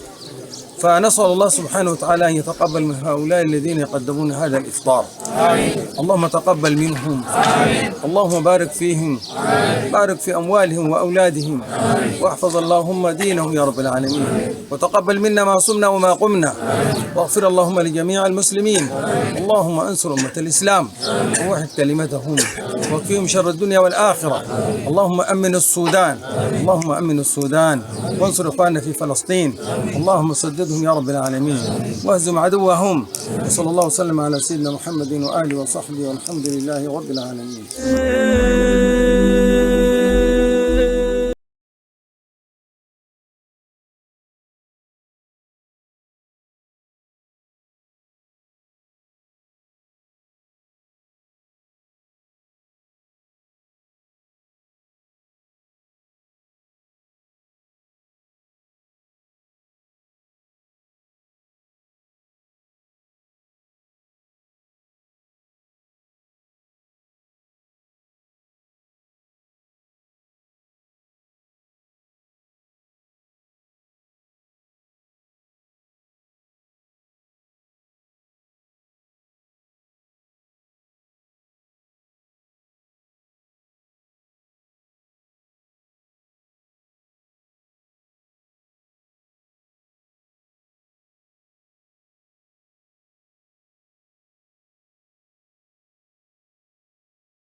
الحمد لله والصلاة والسلام على رسول الله، وبعد. هذا الإفطار يقام في مركز زيد بن ثابت لتحفيظ القرآن الكريم وعلومه. فهذا المركز مركز عامر للطلاب والطالبات، يضم من الطلاب والطالبات الداخليين والخارجين عدد 950 بين طالب وطالبة، ويوجد فيه طلاب الداخليين عدد 400 طالب داخليين على طول في داخل المركز. وهذا المركز يحتاج فعلا كبقية الخلاوة إلى دعم مادي، لأن الحالة في السودان كما هو المشاهد حالة ضيقة على أهله بسبب الحروب وضيق المعيشة الذي كان قبل ذلك. فنسأل الله سبحانه وتعالى أن يتقبل من هؤلاء الذين يقدمون هذا الإفطار. اللهم تقبل منهم. اللهم بارك فيهم. بارك في أموالهم وأولادهم. واحفظ اللهم دينهم يا رب العالمين، وتقبل منا ما صمنا وما قمنا، واغفر اللهم لجميع المسلمين. اللهم انصر أمة الإسلام ووحد كلمتهم وكفيهم شر الدنيا والآخرة. اللهم أمن السودان وانصر إخواننا في فلسطين. اللهم سددهم يا رب العالمين واهزم عدوهم. صلى الله وسلم على سيدنا محمد وآله وصحبه، والحمد لله رب العالمين.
والصلاة والسلام على رسول الله وبعد. هذا الإفطار يقام في مركز زيد بن ثابت لتحفيظ القرآن الكريم وعلومه. فهذا المركز مركز عامر للطلاب والطالبات، يضم من الطلاب والطالبات الداخليين والخارجين عدد 950 بين طالب وطالبة، ويوجد فيه طلاب الداخليين عدد 400 طالب داخليين على طول في داخل المركز. وهذا المركز يحتاج فعلا كبقية الخلاوة إلى دعم مادي، لأن الحالة في السودان كما هو المشاهد حالة ضيقة على أهله بسبب الحروب وضيق المعيشة الذي كان قبل ذلك. فنسأل الله سبحانه وتعالى أن يتقبل من هؤلاء الذين يقدمون هذا الإفطار. آمين. اللهم تقبل منهم. آمين. اللهم بارك فيهم. آمين. بارك في أموالهم وأولادهم. آمين. واحفظ اللهم دينهم يا رب العالمين. وتقبل منا ما صمنا وما قمنا. واغفر اللهم لجميع المسلمين. اللهم انصر أمة الإسلام ووحد كلمتهم وكفيهم شر الدنيا والآخرة. اللهم أمن السودان، اللهم أمن السودان وانصر إخواننا في فلسطين. اللهم سددهم يا رب العالمين واهزم عدوهم. وصلى الله وسلم على سيدنا محمد وآله وصحبه والحمد لله رب العالمين.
الحمد لله والصلاة والسلام على رسول الله وبعد.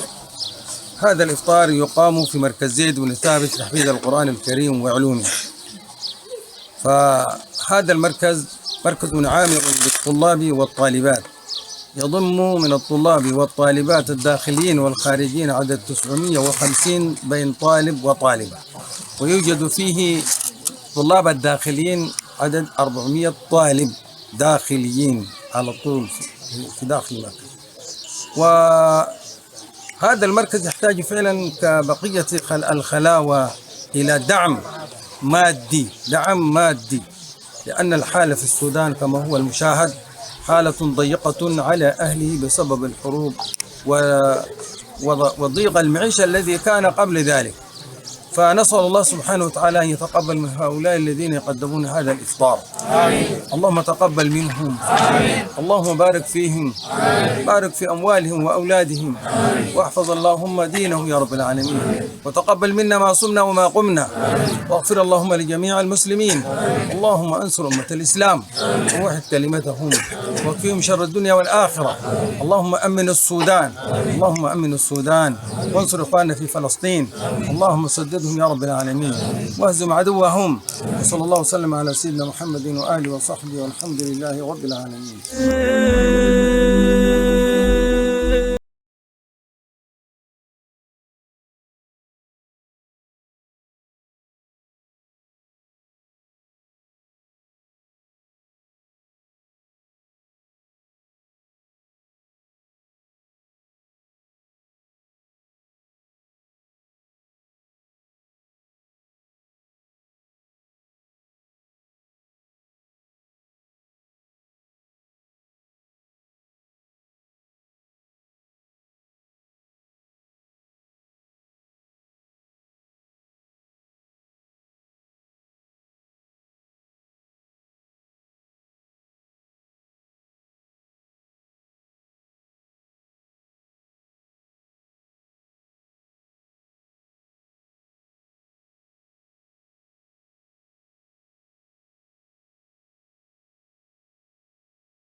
عدنا لكم أيها السادة المشاهدون بعد هذا الفاصل.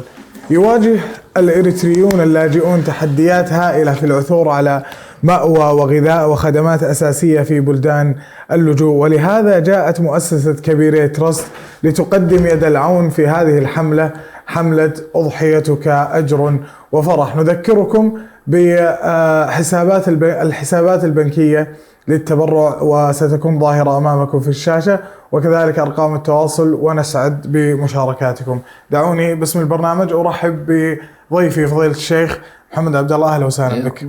حياك الله. وجد ترحيب بك أيضا أبو ياسر. حياك أهلا وسهلا بك. الشيخ محمد، أظهرت مؤسسة كبيري تراست جهودا واضحة في هذه الحملة وفي حملات غيرها، تعليقكم على هذا؟ بسم الله الرحمن الرحيم، والحمد لله رب العالمين، وصلى الله وسلم وبارك على نبينا محمد وعلى آله وصحبه أجمعين. لا شك أن هذه المنظمة العملاقة تقوم بجهود يعني وكأنها تكفي الإريتريين كلهم عناء تغطية ما ينبغي أن يغطى من قبل الإريتريين أجمعين. نعم. فجزاهم الله خير الجزاء. جهودهم تذكر فتشكر. وأنا أقول من هذا المنبر كان يفترض على الإريتريين قاطبة في جميع أنحاء العالم أن يكونوا هم الذين يتولون هؤلاء الذين يعني يعيشون في أماكن لا تليق بهم.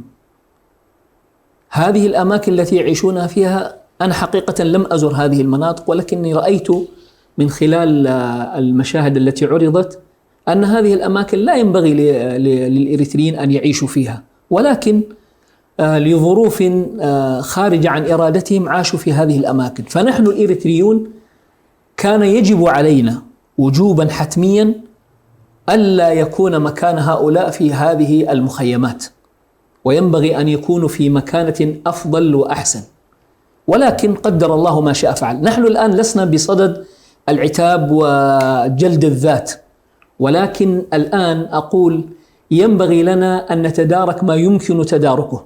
منظمة كبيري الآن هي تقوم بالنيابة عنا بجهود على قدر استطاعتها، ولكن لا يمكن أن تتقوى جمعية كبيري إلا من خلال الإريتريين في كافة أنحاء العالم.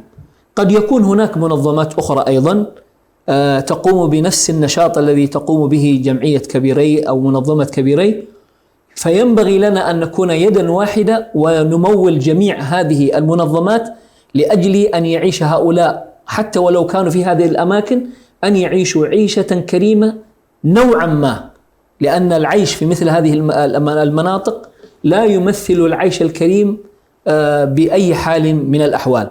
فأنا هنا في هذا المنبر أشكر الإخوة القائمين على منظمة كبيري، يعني الذين أسسوا والذين يبذلون جهودهم حتى الآن. نسأل الله جل وعلا أن يكتب أجرهم وأن يثقل بذلك موازين حسناتهم، ونسأل الله لنا ولكم التوفيق والسداد. شكرا شيخ محمد. لو سألنا بشكل اجتماعي، نحن كشعب إريتري، هل نحن شعب يحب المساعدة ويحب تقديم يد العون لبعضنا البعض؟ حقيقة يعني الإجابة على هذا السؤال لا، أنا أعتقد لا يستطيع أن يجيب على مثل هذا السؤال إلا أناس عاشوا في داخل الوطن في إريتريا. فالشعب الإريتري بطبيعته متعاون متكاتف، يعين بعضهم بعضا سواء كان على مستوى الأفراح أو على مستوى الأتراح. تجدهم في الأفراح يلتفون حول بعضهم البعض. أنت تعجب أن جيرانك من المسلمين ومن غير المسلمين هم الذين يلتفون حولك ويعينونك ويساعدونك، ولا تحتاج أن يتدخل عنصر آخر لمساعدتك. هذا إن دل فإنما يدل على الناحية الاجتماعية العالية في الشعب الإريتري. طبعا قد يكون هذا الأمر الآن قد تقلص نوعا ما، ولكن الأصل في الشعب الإريتري أنه اجتماعيا يحب التعاون ويحب المساعدة ويحب أن يعين أخاه سواء كان من الأقرباء أو من غيرهم، يحب هذه النواحي. وأنا أذكر وأنا طفل صغير في الأحياء التي عشت فيها أن الأهالي يعين بعضهم بعضا، يعني حتى على مستوى الأشياء الخفيفة كانوا يساعدون بعضهم بعضا. يعني لا تعجب أن الشعب الإريتري في مستواه المعيشي أنه كان إلى درجة أن بعض البيوت لا تجد ملحا في بيتها، فتجد أن الجيران يفزعون لبعضهم البعض ويعين بعضهم بعضا. إلى هذه الدرجة كانت الناحية الاجتماعية عندنا في الداخل الإريتري. فبالتالي لا زلت يعني أركز على هذا الأمر، وأنا قد ذكرت في حلقات سابقة في برامج أخرى، ذكرت أن الشعب الإريتري من الناحية الاجتماعية يعني يعتبر في القمة، إلى درجة أن المسافر، يعني أنت خرجت من المدينة ذهبت في طريقك إلى أي مكان، ثم يعني جاء الظلام أو جاء المساء فاضطررت أن تلجأ إلى قرية من القرى، ستجد تطرق أي بيت تطرقه يفتحون لك ويرحبون بك أجمل ترحيب، وتبيت عندهم تأكل وتشرب، ثم في الصباح الباكر تغادر. هذا حصل معنا ونحن مغادرون لإريتريا. كنا طبعا في سفر طويل، وأذكر أننا كنا مسافرين يعني على الأقدام، يعني طرق طويلة ونحن أطفال. فأذكر أننا مررنا يمكن بقريتين أو 3 قرى، فأذكر أننا مررنا على قرية من القرى فطرقنا الباب ففتحت لنا امرأة، وكان هذا البيت بيت لنصارى ما هم مسلمين، فقالت لنا ماذا تريدون؟ قلنا نحن ضيوف نريد أن نبيت عندكم في فناء الدار. فأذنت لنا بالدخول، وبدأنا يعني ننزل أمتعتنا، وأثناء ذلك وكأنها دخلت إلى الداخل وتأخرت، فجاء زوجها فإذا به يفاجأ أن جمعا من الناس في فناء دارهم، فقال أنتم ضيوف؟ قلنا نحن ضيوف. وقال وهذه المرأة لم تأتي لكم بالنار حتى نستطيع إيش الذي يريد أن يشرب الشاي ويريد أن يشرب القهوة ما شابه هذا، ولم تأتي لكم. غضب عليها ودخل، وهو أتى بالماء وأتى يعني أشعل لنا الحطب، وقال أي شيء تريدونه نحن جاهزون. عجيب. إلى أن أصبحنا وصلينا الفجر ثم غادرنا. إلى هذه الدرجة الشعب الإريتري في الناحية الاجتماعية، سواء مسلم أو غير مسلم. هل هذا في اجتماعيون في البوادي أو في المدن كذلك؟ حتى في المدن. ولو أقلب لك صفحات التاريخ ستجد أن هناك من القصص في المدن ما يعني حتى تظن أنك في البادية. عادة أهل البادية أو أهل القرى يعرفون بالشهامة والكمال، لا، حتى أهل المدن يعرفون بهذا، لأنه الشعب الإريتري لم تتغير فطرته السليمة كثيرا، لأنه عوامل التغيير يعني لم ترد إليه بالشكل الذي تغير من فطرته أو طبيعته التي عاش عليها. طيب هل هذا لا زال موجود إلى الآن؟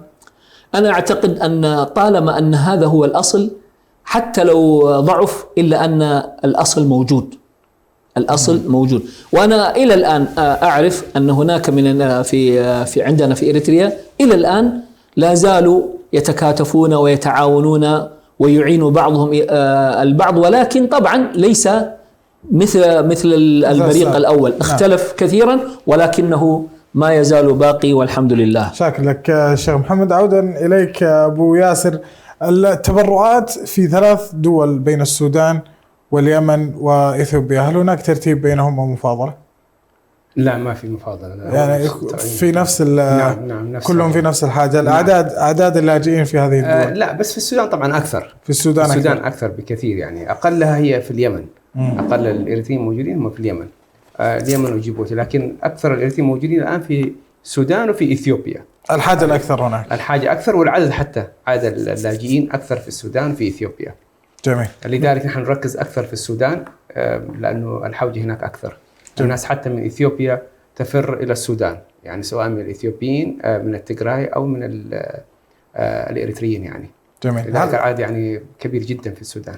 جميل. هل لهذه الحملة وقت معين تنتهي بعده؟ والله نحن طبعا إلى يوم عرفة لسه ما زال في يعني فرصة، يعني الناس إلى يوم عرفة لا زالت في فرصة، ما زالت في فرصة. نعم. طيب إذا السادة المشاهدون في كل مكان، الفرصة متاحة إلى يوم عرفة، والحسابات البنكية ظاهرة أمامكم، وكذلك الموقع الإلكتروني تستطيعون من خلاله التواصل مع كبيرة تراست للتبرع لحملة أضحيتك أجر وفرح. طيب نعود إلى الجانب الاجتماعي معكم الشيخ محمد عبد الله. إذا كانت لا زالت توجد في الشعوب هذه الأخلاق الطيبة عفوا هذه الأخلاق الطيبة الحسنة، فمن الأولى أن يتبرعون في مثل هذه الحملات. ما رأيكم في هذا؟ أقول لا ينبغي لأهل الدار أن ينتظروا من يعين أهلهم من خارج الدار. نعم. ونحن طبعا كإريتريين الحمد لله، وإن كنا في الشتات، إلا أن كثير من الإريتريين الله جل وعلا يسر أمرهم، وعندهم من الإمكانات ما يستطيعون من خلاله أن يغطوا هؤلاء اللاجئين. فبالتالي نحن نحض الإريتريين من هذا المنبر أن يبادروا بالمشاركة في هذه الحملة المباركة، لأجل أن يعيش هؤلاء هذه الأيام الفضيلة، الأيام المباركة، حتى يعيشوا فيها بفرح وسعادة. ونحن كنا نتمنى أن يكون هذا الفرح مستمر طول العام، ولكن على أقل تقدير في المناسبات التي يفرح فيها الكبار والصغار، على أقل تقدير في هذه الأيام يكون في فرح وسرور بأن يدخل في بيتهم أضحية من هذه الأضاحي، وبالنسبة للأطفال كسوة العيد والحلوى التي يفرح بها هؤلاء الأطفال. فأنا أقول يعني الحمد لله الأسعار المعروضة كما يعني علمت من الأخ أبو ياسر أنها ليست أسعار كبيرة جدا، بإمكان الواحد أن يضحي أضحيتين، أضحية له ولأهله في بيته، وأضحية لأهله في مخيمات اللاجئين في البلدان الثلاثة. فهذا الذي نحث عليه الإريتريين، ولا ينبغي لنا أن نتخاذل. أنا أعرف كثير من الإخوة الذين يعيشون في أوروبا وأمريكا وكندا أنهم يستثقلون عملية الأضحية في تلك البلاد، وأكثرهم يرسلها إلى خارج تلك البلاد. فبالتالي هؤلاء الذين يرزحون في مخيمات اللاجئين هم أولى من يرسل إليهم. ومن فضل الله سبحانه وتعالى أن الله جل جلاله سخر مثل هذه المنظمة وغيرها لمد يد العون في مثل هذه المناسبات العظيمة. ولا ينبغي أيضا أن يتوقف هذا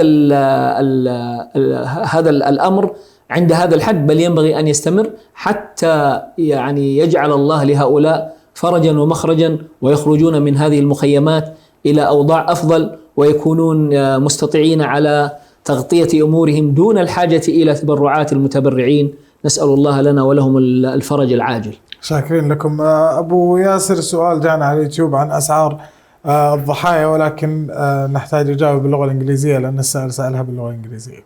طيب. The udhiyah in this year is the cow 490 and the share, which is 7th of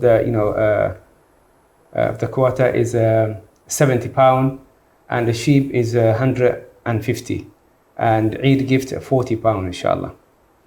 شكرا لك. لعلنا أيضا نعيدها بالتقرينية بعد إذنكم يا شيخ محمد كي تتضح للجمهور. أنتوا الآن تبغوا بالعربي ولا بالتقرينية؟ هذه بس خلطنا أسعار الأضحية عشان أنا خايف يقولوا لك بالألماني بعد. على كل حال الأسعار ليست أسعار كبيرة جدا. بزعبانا تأشمونا زواجاتنا يزي الأضحية نحب بزلع على نحب جميرنا أب عراي وكفتين حرقاتنا ب 409 باوند. نعم. باوند مش كده؟ 409 باوند بناي تأشموناي كفتي مالتي.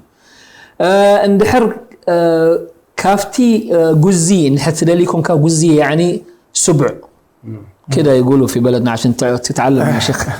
ابو ليلى سبع اللي هو السبع يعني حدا كبشوعته مالتيو السودماني بسبعة 7 باوند كده صحيح؟ 70 7 باوند مالتيو. بقع ب 250 باوند كان بحدش كن دقمنينا اندحر كفتن نحر كوينو 409 باوند اندحر كفليت ناي تأشمو ناي كفتي تخوينو مالت كم زبها قرنا جزي زبلوه السودماني ب7 باوند يخونا له. اندحر ناي بقيع كوينو بقيع طيل نحر كوينو 250 باوند. اب توسخ دماني هدية ناي تأشمو ناي عيد نتو مقلعوت محقوس خونهم كدان حلوات زوهابو 4 باوند يخون مالتيو ان شاء الله تردينا خون ان شاء الله لما عند خاي ودانا خلنا كله تعاتيو كنريو نبلكم بارك الله فيكم. شكرا لك يا شيخ محمد. الشكر موصول لكم متابعين الأفاضل في كل مكان. فاصل قصير ونعود إليكم، كونوا معنا.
عدنا لكم أيها السادة المشاهدون بعد هذا الفاصل القصير. نذكر بأرقام الحسابات البنكية للتبرع الظاهرة أمامكم في الشاشة، وكذلك أرقام التواصل معنا عبر شبكة سلام الإعلامية. متابعينا الأفاضل، أترككم في الحديث عن منظمة كبيري تراست وحملة أضحيتك أجر ونفرحة باللغة التقرينية مع فضيلة الشيخ محمد عبد الله. المايك لكم شيخنا، تفضل.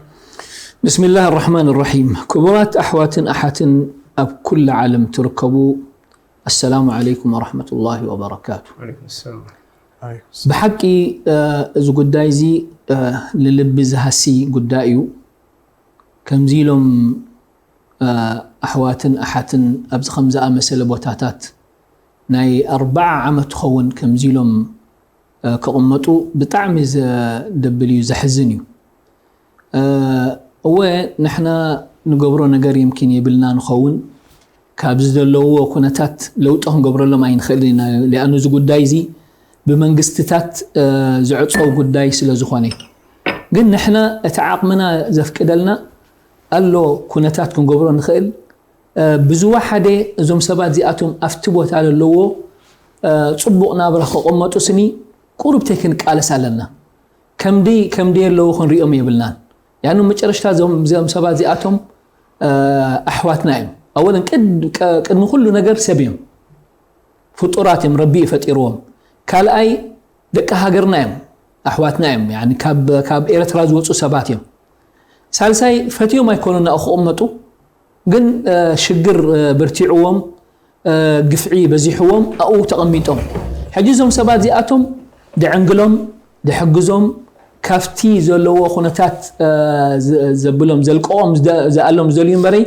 نحنا هو اللويلنا كنحزن وي كنبكي راح ايكونن اتقداي كأوز العلن كأوز عبيني حجي ندحر امو كمي غيرنا انا نزوم سبات زياتهم كنركبوا لهم كمي غيرنا انا خنبصح لهم زبل حتو بزح يهلو خوني قالو كندي احواتن احاتن نافتو بوتا دلو كيدوم دحجوز زنابلو سبات قالو جن حجي كم ابز خمس زلنا غيزي حجي ناي جمعياتات قداي سلا زخوني كلتا سلسته خوانا جمعيات نايتاشو ناي إرثراء اللوا حانت خبقاتن جمعية كبيري نزو قدايزي ناي كندي عمتات نزو نقر كشفوني لهم زقالو سو سبات سلو زخونو حجي قدام اي نقر ابزي مدرخ زدلنايو بطعمي خانا مسقونهم دس بلاني ربي خير يهابكم، ربي زقبركم افتي ميزان حسناتكم يقبر لكم لنا رب العالمين يلمنو. بتوسخي حجي ابزد لنا يلوم معنتز ناي مدرخ يلوم معنتزي نتي ناي عيد الاضحى زمصلو نعو مشفني قداي سلا زخوني حجي ايدين ايد كان إلنا نقالس مئنتن ازوم سبات زياتهم ابعيد معالتي تحويسهم كوعلو مئنتان ازوم سبات زياتهم عبيت اللو ناشت اللو قلعت حصانات اللو حجي ازو كل زي كمو سلا زخوني انت خنقبر لنا اتي نعاتهم كحقسهم زخيل مخنيات كنقبر كقالسلنا كم تنفلطو كافتي رب العالمين عبي عباده غير لنا دلو الاضحيه. اذا اضحيه زئه بقع كوينو ويدماني حنتي حدا بعراي ناب شوعه سب تمقيلو كوينو ازي اضحيه بهال حجي نحنا انت اين دلنا امو نحنا نفسنا كلكيل ناس نحواتنا دينا خنشد لهم زبل حتوخ مص خيل انديو هو والله كون تجبرنا نوري ايكونن انا بال كون تجبرنا عبي اجر لنا رب العالمين اجري بزح كاتبلنا يعني منتاي نحنا املو عمت ابزدلنا غزي سغا خنبلع نخلينا دشغر يبلنا ግን ዞም ሰባት ዚአቶም ሙሉ ዓመት ነዚታት አይረኽቦንም ስለዚ ኣብዛ ግዜ ዚአ ክሕጎሰላ ዝኽል ቆልዓ ክሕጎሰላ ትኽእል ሰበይቲ ክሕጎሰላ ዝኽእል ሰብኣይ እዛ በጊዕ ስለ ዝኾነት እዛ በጊዕ ዚአ ክንሰደሎም منظمه كبيره حجي ኢዶም ዘርጊሖም ንዑ نحواتكم عنقلوا نحواتكم حجزوا إلهم كفيتهم لنا له الحمد لله يعني أفتي جزانا خفيلنا خلنا دابل عنا داستنا تي مخفلي من قدي غيرهم لنا له كفل عبلنا تأجري يبتصح نتو محواتنا دمان حجزوا خون ياون أب توسخ أب لعليو قالينا أكن دحنت بقي نحرد كلتا سلست بقي كن حرد دخلينا حجي أنا ناتين ناي سدرابتين أب أفتدو لخو هاجر نحر كوم غير أضحيان حر غيري نعاتهم دماني يسد لهم لأنه سيدنا محمد صلى الله عليه وسلم كحرد خلو كلتا بقي يقول أتي راو انتايلنا ضحى بكبشين أملحين أقرنين كلتا أباقع انتايز مسلا صبوقات كرن زلون سيدنا محمد عليه الصلاة والسلام بأن غيرهم تأشم أضحية غيرهم نحن دماني تزخيل كألت زلوه أكن دحانتي بقيع زحارد كلت بقيع سلست بقيع نحرد كأل كوينو كم غيرنا نسدد التزي كأل دماني بزو حدا حانت بقيع يسدد كم وخلو تأجري يبتصحيو إن شاء الله تعالى نبلكم حجي كمتي أبزي كريمة مولنا دلو كم تعنتوي ملكتي بنايز نبرنا نحن تخفتي ب 450 باوند يو ب 450 باوند مالتي حجي شوعت سبات نزا 450 كفيلنا ناي شوعت سب أضحية غيرنا خنسدد خلينا ناي حدا سب نحكون كوينو دماني 7 باوند يخفل حنت كفليت كابزيات بصحو مالتيو نحر لا انا بقيع ازدلي زي نحر كوينو دماني حنت بقيع ب 150 باوند غيرو دماني كسدد خيليو نتوما قلعو دماني نتقول عام كنا تسقى ولا نتبقع بزوح يمكن يطمتون خون قن عيد سوازغوني عيد انت ازدلي حدش كدان خدن تأشمو كريم الله ترخبه وي بشكت ترخبه دماني محقوسي كم تنحنا بقلعتنا خلنا ابعدنا نتي بقيع زحرد أضحية إلهم أبوتاتنا هم مش يبولوا نحن تبقيع ولا أي بلناني وجلس أي نقولونينا ساتهم يحردوا دشجرنا يكون نحن أنت أي زدلينا أتن كريمولون وزدن تحداش كذا نخدنا نعاتنا إذا ما قال عزياتهم من عخو كنشوفنهم دماني 4 باوند دماني نخفل ما حد قال عسني 4 باوند كل التقول عتقي كان ما 8 أخوان لك كم دا أجري دا توهل الخير نحن أزي ترفنا الدنيا تأجري أب أخيرا رخبيو تبلعنا كوتسيو كدانا تخدينا كبليو جن أتي لله لنا نوتسوجن أفتي نخدنا عد آخرة أو خصن حنا سلزخوني حج نحنا أو خنك عدد مالنا مثل الذين ينفقون أموالهم في سبيل الله كمثل حبة أنبتت 7 سنابل في كل سنبلة 100 حبة والله يضاعف لمن يشاء والله واسع عليم سلزبلنا رب العالمين حجي نكادادم تجزي بزح جزيه بلنان متشرشتا معلتي على شعتي نايز الحجة أفتا وقفة عرفة ناي متشرشتا معلتي شعاء كمنظمة كبيرة كعاوتوس لزغانو بحج قلتفنا نسدود لهم موني قلتفهم كركبو قلتفهم انتن نتي دبتصح كبصحو انتن ابتاشمو ابشجرجا كايناتهم انت نبلكم اسال الله عز وجل باسمائه الحسنى وصفاته العلى ان يفرج عن اخواننا عاجلا غير آجل وأن يجعل لهم فرجا ومخرجا وأن يأتي العام القادم وهم في وضع أفضل مما هم عليه وصلى الله على نبينا محمد. جزاكم الله خير فضيلة الشيخ محمد عبد الله. تابعينا الأفاضل فاصل قصير ونعود إليكم فابقوا معنا.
عدنا لكم بعد هذا الفاصل أعزائنا المشاهدين في كل مكان. يقول الله تعالى: مثل الذين ينفقون أموالهم في سبيل الله كمثل حبة أنبتت 7 سنابل في كل سنبلة 100 حبة والله يضاعف لمن يشاء.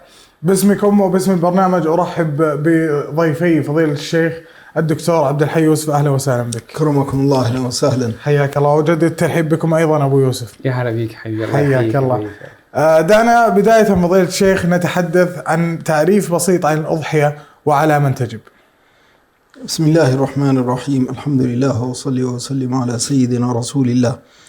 أما بعد، فالأضحية هي تلك النسيكة التي تذبح في اليوم 10 من ذي الحجة وأيام التشريق 3 التي بعده تقربا إلى الله عز وجل.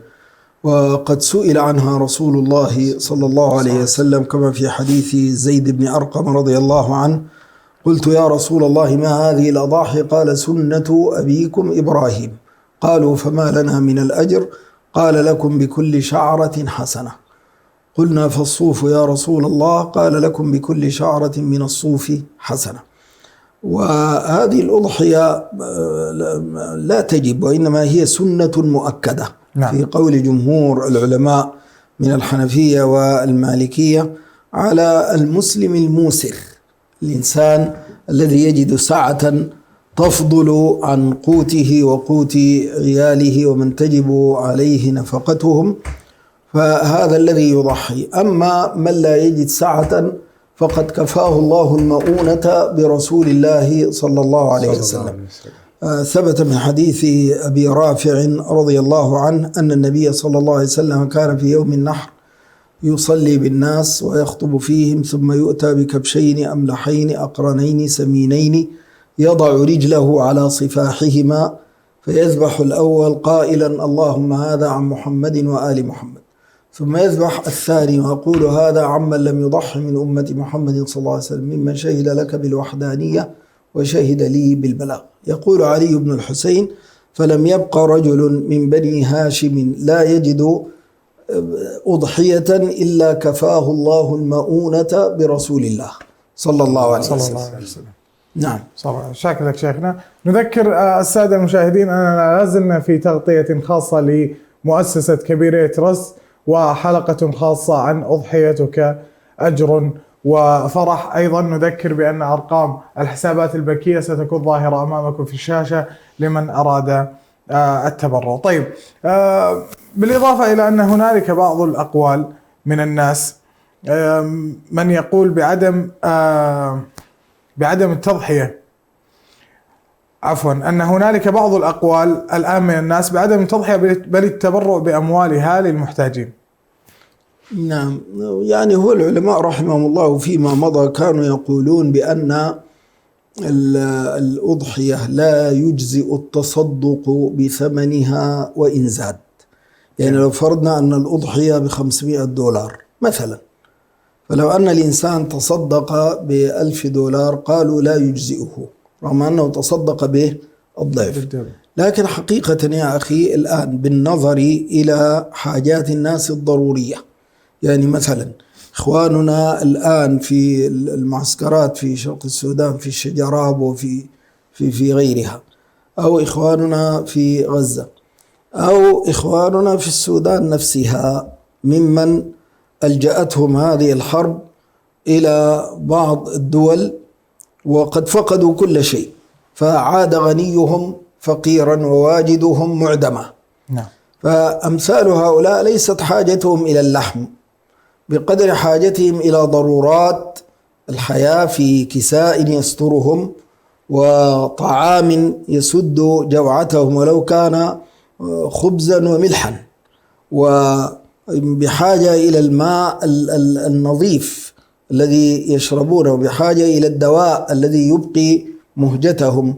ولذلك أقول بأن من نوى تنفيس كربات هؤلاء فتصدق بثمن الأضحية عليهم ليواجهوا ضرورات حياتهم فنرجو أن يكون له أجر الأضحية وأكبر.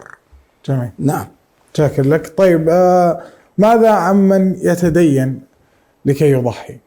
ما كلفه الله ذلك، لأن الله جل جلاله كرر في القرآن أن التكليف بحسب الوسع، فقال لا يكلف الله نفسا إلا وسعها، لا تكلف نفس إلا وسعها، لا نكلف نفسا إلا وسعها، لا يكلف الله نفسا إلا ما آتاها. فكل التكاليف الشرعية منوطة بالقدرة وبالسعة. من لم يجد سعة ما كلفه الله، لكن من كان يرجو قضاء لهذا الدين فاستدان نرجو أن يخلف الله عليه. لكن لو أذنت لي أخي، لابد من استحضار نية القربة. كثير من الناس يضحي على أنها عادة، ولو سألته لقال لك بأني أريد أن أفرح الأولاد، أو أريد أن أدخل السرور على الأهل، أو قال لك والله الزوجة ضغطتني وكذا، وتجده كارها لهذا الأمر. يعني معنى التقرب إلى الله معنى أن لك بكل شعرة حسنة، معنى إحياء سنة الخليل إبراهيم، معنى الاقتداء بمحمد صلى الله عليه وسلم، هذا تجده غائبا عن كثير من الناس. ولذلك أقول للذي يستدين ولغيره استحضروا أن هذه تأتي استجابة لأمر الله حين قال فصل لربك وانحر، استجابة للنبي عليه الصلاة والسلام حين قال ما أنفقت الورق أي الدراهم في شيء أفضل من نحيرة في يوم عيد، وإن الدم ليقع من الله بموقع قبل أن يقع على الأرض، وإنها لتأتي يوم القيامة بقرونها وأظلافها فطيبوا بها نفسه. يعني الإنسان يقدمها ونفسه يعني طيبة، ما يذبحها وهو كاره ويقول والله، بعضهم يقول خسرت في الأضحية كذا وكذا، أو يقول والله الأضحية كلفتنا كذا وكذا، يقول والله يا ربنا قال لن ينال الله لحومها ولا دماؤها ولكن يناله التقوى منكم. نعم. شاكر لكم شيخنا. العودة إليكم أبو ياسر، المدير التنفيذي لجمعية كبيرة تراست، كيف يمكن أن يستفيد الإخوة اللاجئين والمحتاجين من الأضاحي؟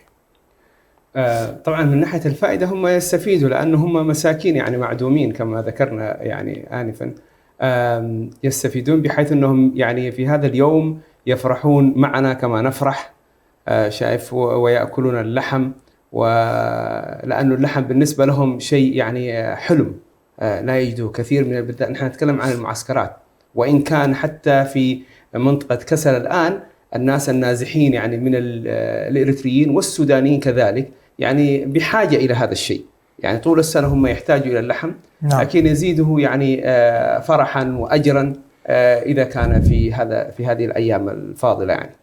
جميل. طيب هل هنالك عدد متوقع أو نسبة متوقعة لعدد المستفيدين؟ والله عشان نقول عدد متوقع طبعا العدد كبير جدا. نعم. شايف، لكن نحن يعني نهدف إن شاء الله، يعني كنا حنحاول يكون عندنا تقريبا 20 بقرة، شايف كيف، و200 خروف. هذا هو هذا غايتنا، لكن إن شاء الله يعني بفضل دعم المتبرعين إن شاء الله سوف نصل إلى الغاية بإذن الله تعالى. جميل. تأذن لنا بتذكير أخير للأسعار نطرح المتابعين. الأسعار طبعا البقرة اللي هو 490 جنيه استرليني، والسبع منها ب70 جنيه استرليني، و150 للخروف، و40 هي هدية العيد للأطفال. جميل. للطفل الواحد 40 جنيه، وهذه هي كسوة مع حلوى يعني. استرليني جنيه استرليني. نعم. طبعا في البدء أنا يعني نسيت أن أشكر شيخي وحبيبنا الشيخ عبد الحي يوسف على يعني تلبية هذه الدعوة، وصراحة هو مع كثرة انشغاله لكن يعني جزاه الله خير يعني خص لنا هذا الوقت، فأنا أشكره شكرا جزيلا صراحة يعني. وشكر أيضا من شبكة سلام العالمية على حضوركم سماحة الشيخ. متابعين الأكارم، أيضا نذكر مرة أخرى بالأرقام الحسابات البنكية الظاهرة أمامكم بالشاشة لمن أراد أن يتبرع. عودا إليكم فضيلة الشيخ الدكتور عبد الحي يوسف، هل التبرع للاجئين يعتبر من باب الصدقة أو من باب الأضحية؟ هو من نوى أضحية فبعث بثمنها فقد وقع له أجر الأضحية، وقع له أجر الإيثار، نعم. لأنه قد آثر على نفسه. الله جل جلاله قال ويؤثرون على أنفسهم ولو كان بهم خصاصة. هو كان يملك أن يشتري هذه الأضحية في مكان يذبحها ويأكل منها ويطعم البائس الفقير كما أمر ربنا جل جلاله، لكنه آثر أن يبعث بها كلها إلى إخوانه المعوزين، سواء كان في شرق السودان أو كان في داخل السودان أو في غزة أو في غيرها من أماكن الحاجة، فهو من هؤلاء المؤثرين على أنفسهم. أما من تبرع بشيء من المال فهو أيضا مأجور، لأنه تبرع في هذه الأيام الطيبة المباركة التي قال فيها نبينا صلى الله عليه وسلم ما من أيام العمل الصالح فيهن أحب إلى الله تعالى من هذه الأيام. قالوا ولا الجهاد في سبيل الله؟ قال ولا الجهاد في سبيل الله إلا رجل خرج بنفسه وماله ثم لم يرجع من ذلك بشيء. نعم. جميل. إذا نوى الإنسان أن يضحي، هل يقدم أهل بيته أم أهل الحاجة؟ والله يعني كما ذكرت لك، يعني النبي عليه الصلاة والسلام كان يذبح واحدة عنه عن آل بيته، ويذبح واحدة عمن لم يضحي من محمد. لذلك الكمال أن يذبح الإنسان واحدة لنفسه وأهل بيته، وواحدة يبعث بها في أماكن الخصاصة ولأهل الحاجات من المسلمين. من عجز عن ذلك فأرسل وآثر أهل الحاجة فهو على خير عظيم. طيب من لم يستطع فذبح في بيته وأهدى منها وتصدق، فقد أتى بما أمر به ربنا جل جلاله وحين قال فكلوا منها وأطعموا البائس الفقير، وبما قاله نبينا صلى الله عليه وسلم حين قال ألا فكلوا وتصدقوا وادخروا. جميل، شكرا لكم. العودة إليكم أبو ياسر عن منظمة كبيرية تراست. قبل الختام ماذا تود أن تقول؟ والله نود أن نقول يعني لكل من يشاهد هذه القناة المباركة أن يتقدم بما يستطيع حتى يساعد إخوانه اللاجئين الإريتريين في شرق السودان، في جيبوتي، في إثيوبيا، في اليمن.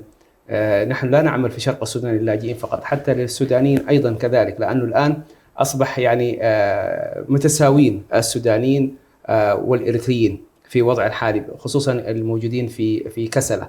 نحن لا نستطيع أن نعمل في الخرطوم بسبب أنه الوضع صعب جدا إيصال أي مساعدات للخرطوم أو اندرومان أو الجزيرة. لكن في كسلة نحن الهدف أنه نحن نساعد كل المحتاجين، حتى من الإريتريين الغير وإن كانوا قليلا الغير مسلمين كذلك نحن يعني مستعدين لنساعدهم بإذن الله تعالى. فلذلك نقول لكل من يشاهدنا يعني تبرع ولو بالقليل، والدال على الخير كفاعله كما قلنا، وزي ما يقول إيش أضحيتك أجر وفرح. وتواصلوا معنا إن شاء الله على التواصل الاجتماعي وفي الموقع، وتبرعوا. بارك الله فيكم وأحسن الله إليكم. تقبل الله منا ومنكم، وكل عام وأنتم بخير. اللهم آمين. الشيخ الدكتور عبد الحي يوسف، كلمة ختام لجمعية تراست كبيرة. أقول للقائمين عليها أنتم على خير عظيم، وجددوا لله نية صالحة في أنكم تريدون بهذا العمل الاستجابة لبشرى نبينا صلى الله عليه وسلم حين قال أحب العمل إلى الله سرور تدخله على مسلم تطرد عنه جوعا أو تقضي عنه دينا أو تكشف عنه كربة. فأنتم بعملكم هذا تكشفون الكربات وتطردون الجوع وتدخلون السرور على المسلمين، وتقتدون بالنبي الأمين صلى الله عليه وسلم الذي قال لأن أمشي في حاجة أخي المسلم أحب إلي من أن أعتكف في المسجد شهرا. أسأل الله أن يتقبل صالح أعمالكم وأن يعينكم على التجويد والإحسان، وأن يجعلكم مفاتيح للخير في كل واد، والحمد لله رب العالمين. شاكرين لكم فضيلة الشيخ الدكتور عبد الحي يوسف. الشكر موصول لكم أنتم متابعين الأفاضل والأكارم على حسن الاستماع والمتابعة. أكرر شكري وتقديري لفضيلة الدكتور عبد الحي يوسف، شاكرين لكم. كرمكم الله وأحسن إليك. حياكم الله. أبو يوسف شكرا لك حضورك وشكرا لك، هذه حلقة جميلة. الله يبارك فيك. أحسن الله إليكم. متابعينا الأفاضل، يقول الشاعر: من يفعل الخير لا يعدم جوازيه، لا يذهب العرف بين الله والناس. ويقول كذلك: لولا المشقة ساد الناس كلهم، الجود يفقر والإقدام قتال. انتظرونا في تغطيات أخرى، إلى ذلكم الحين سلام الله عليكم ورحمته وبركاته. عليكم السلام ورحمة الله وبركاته.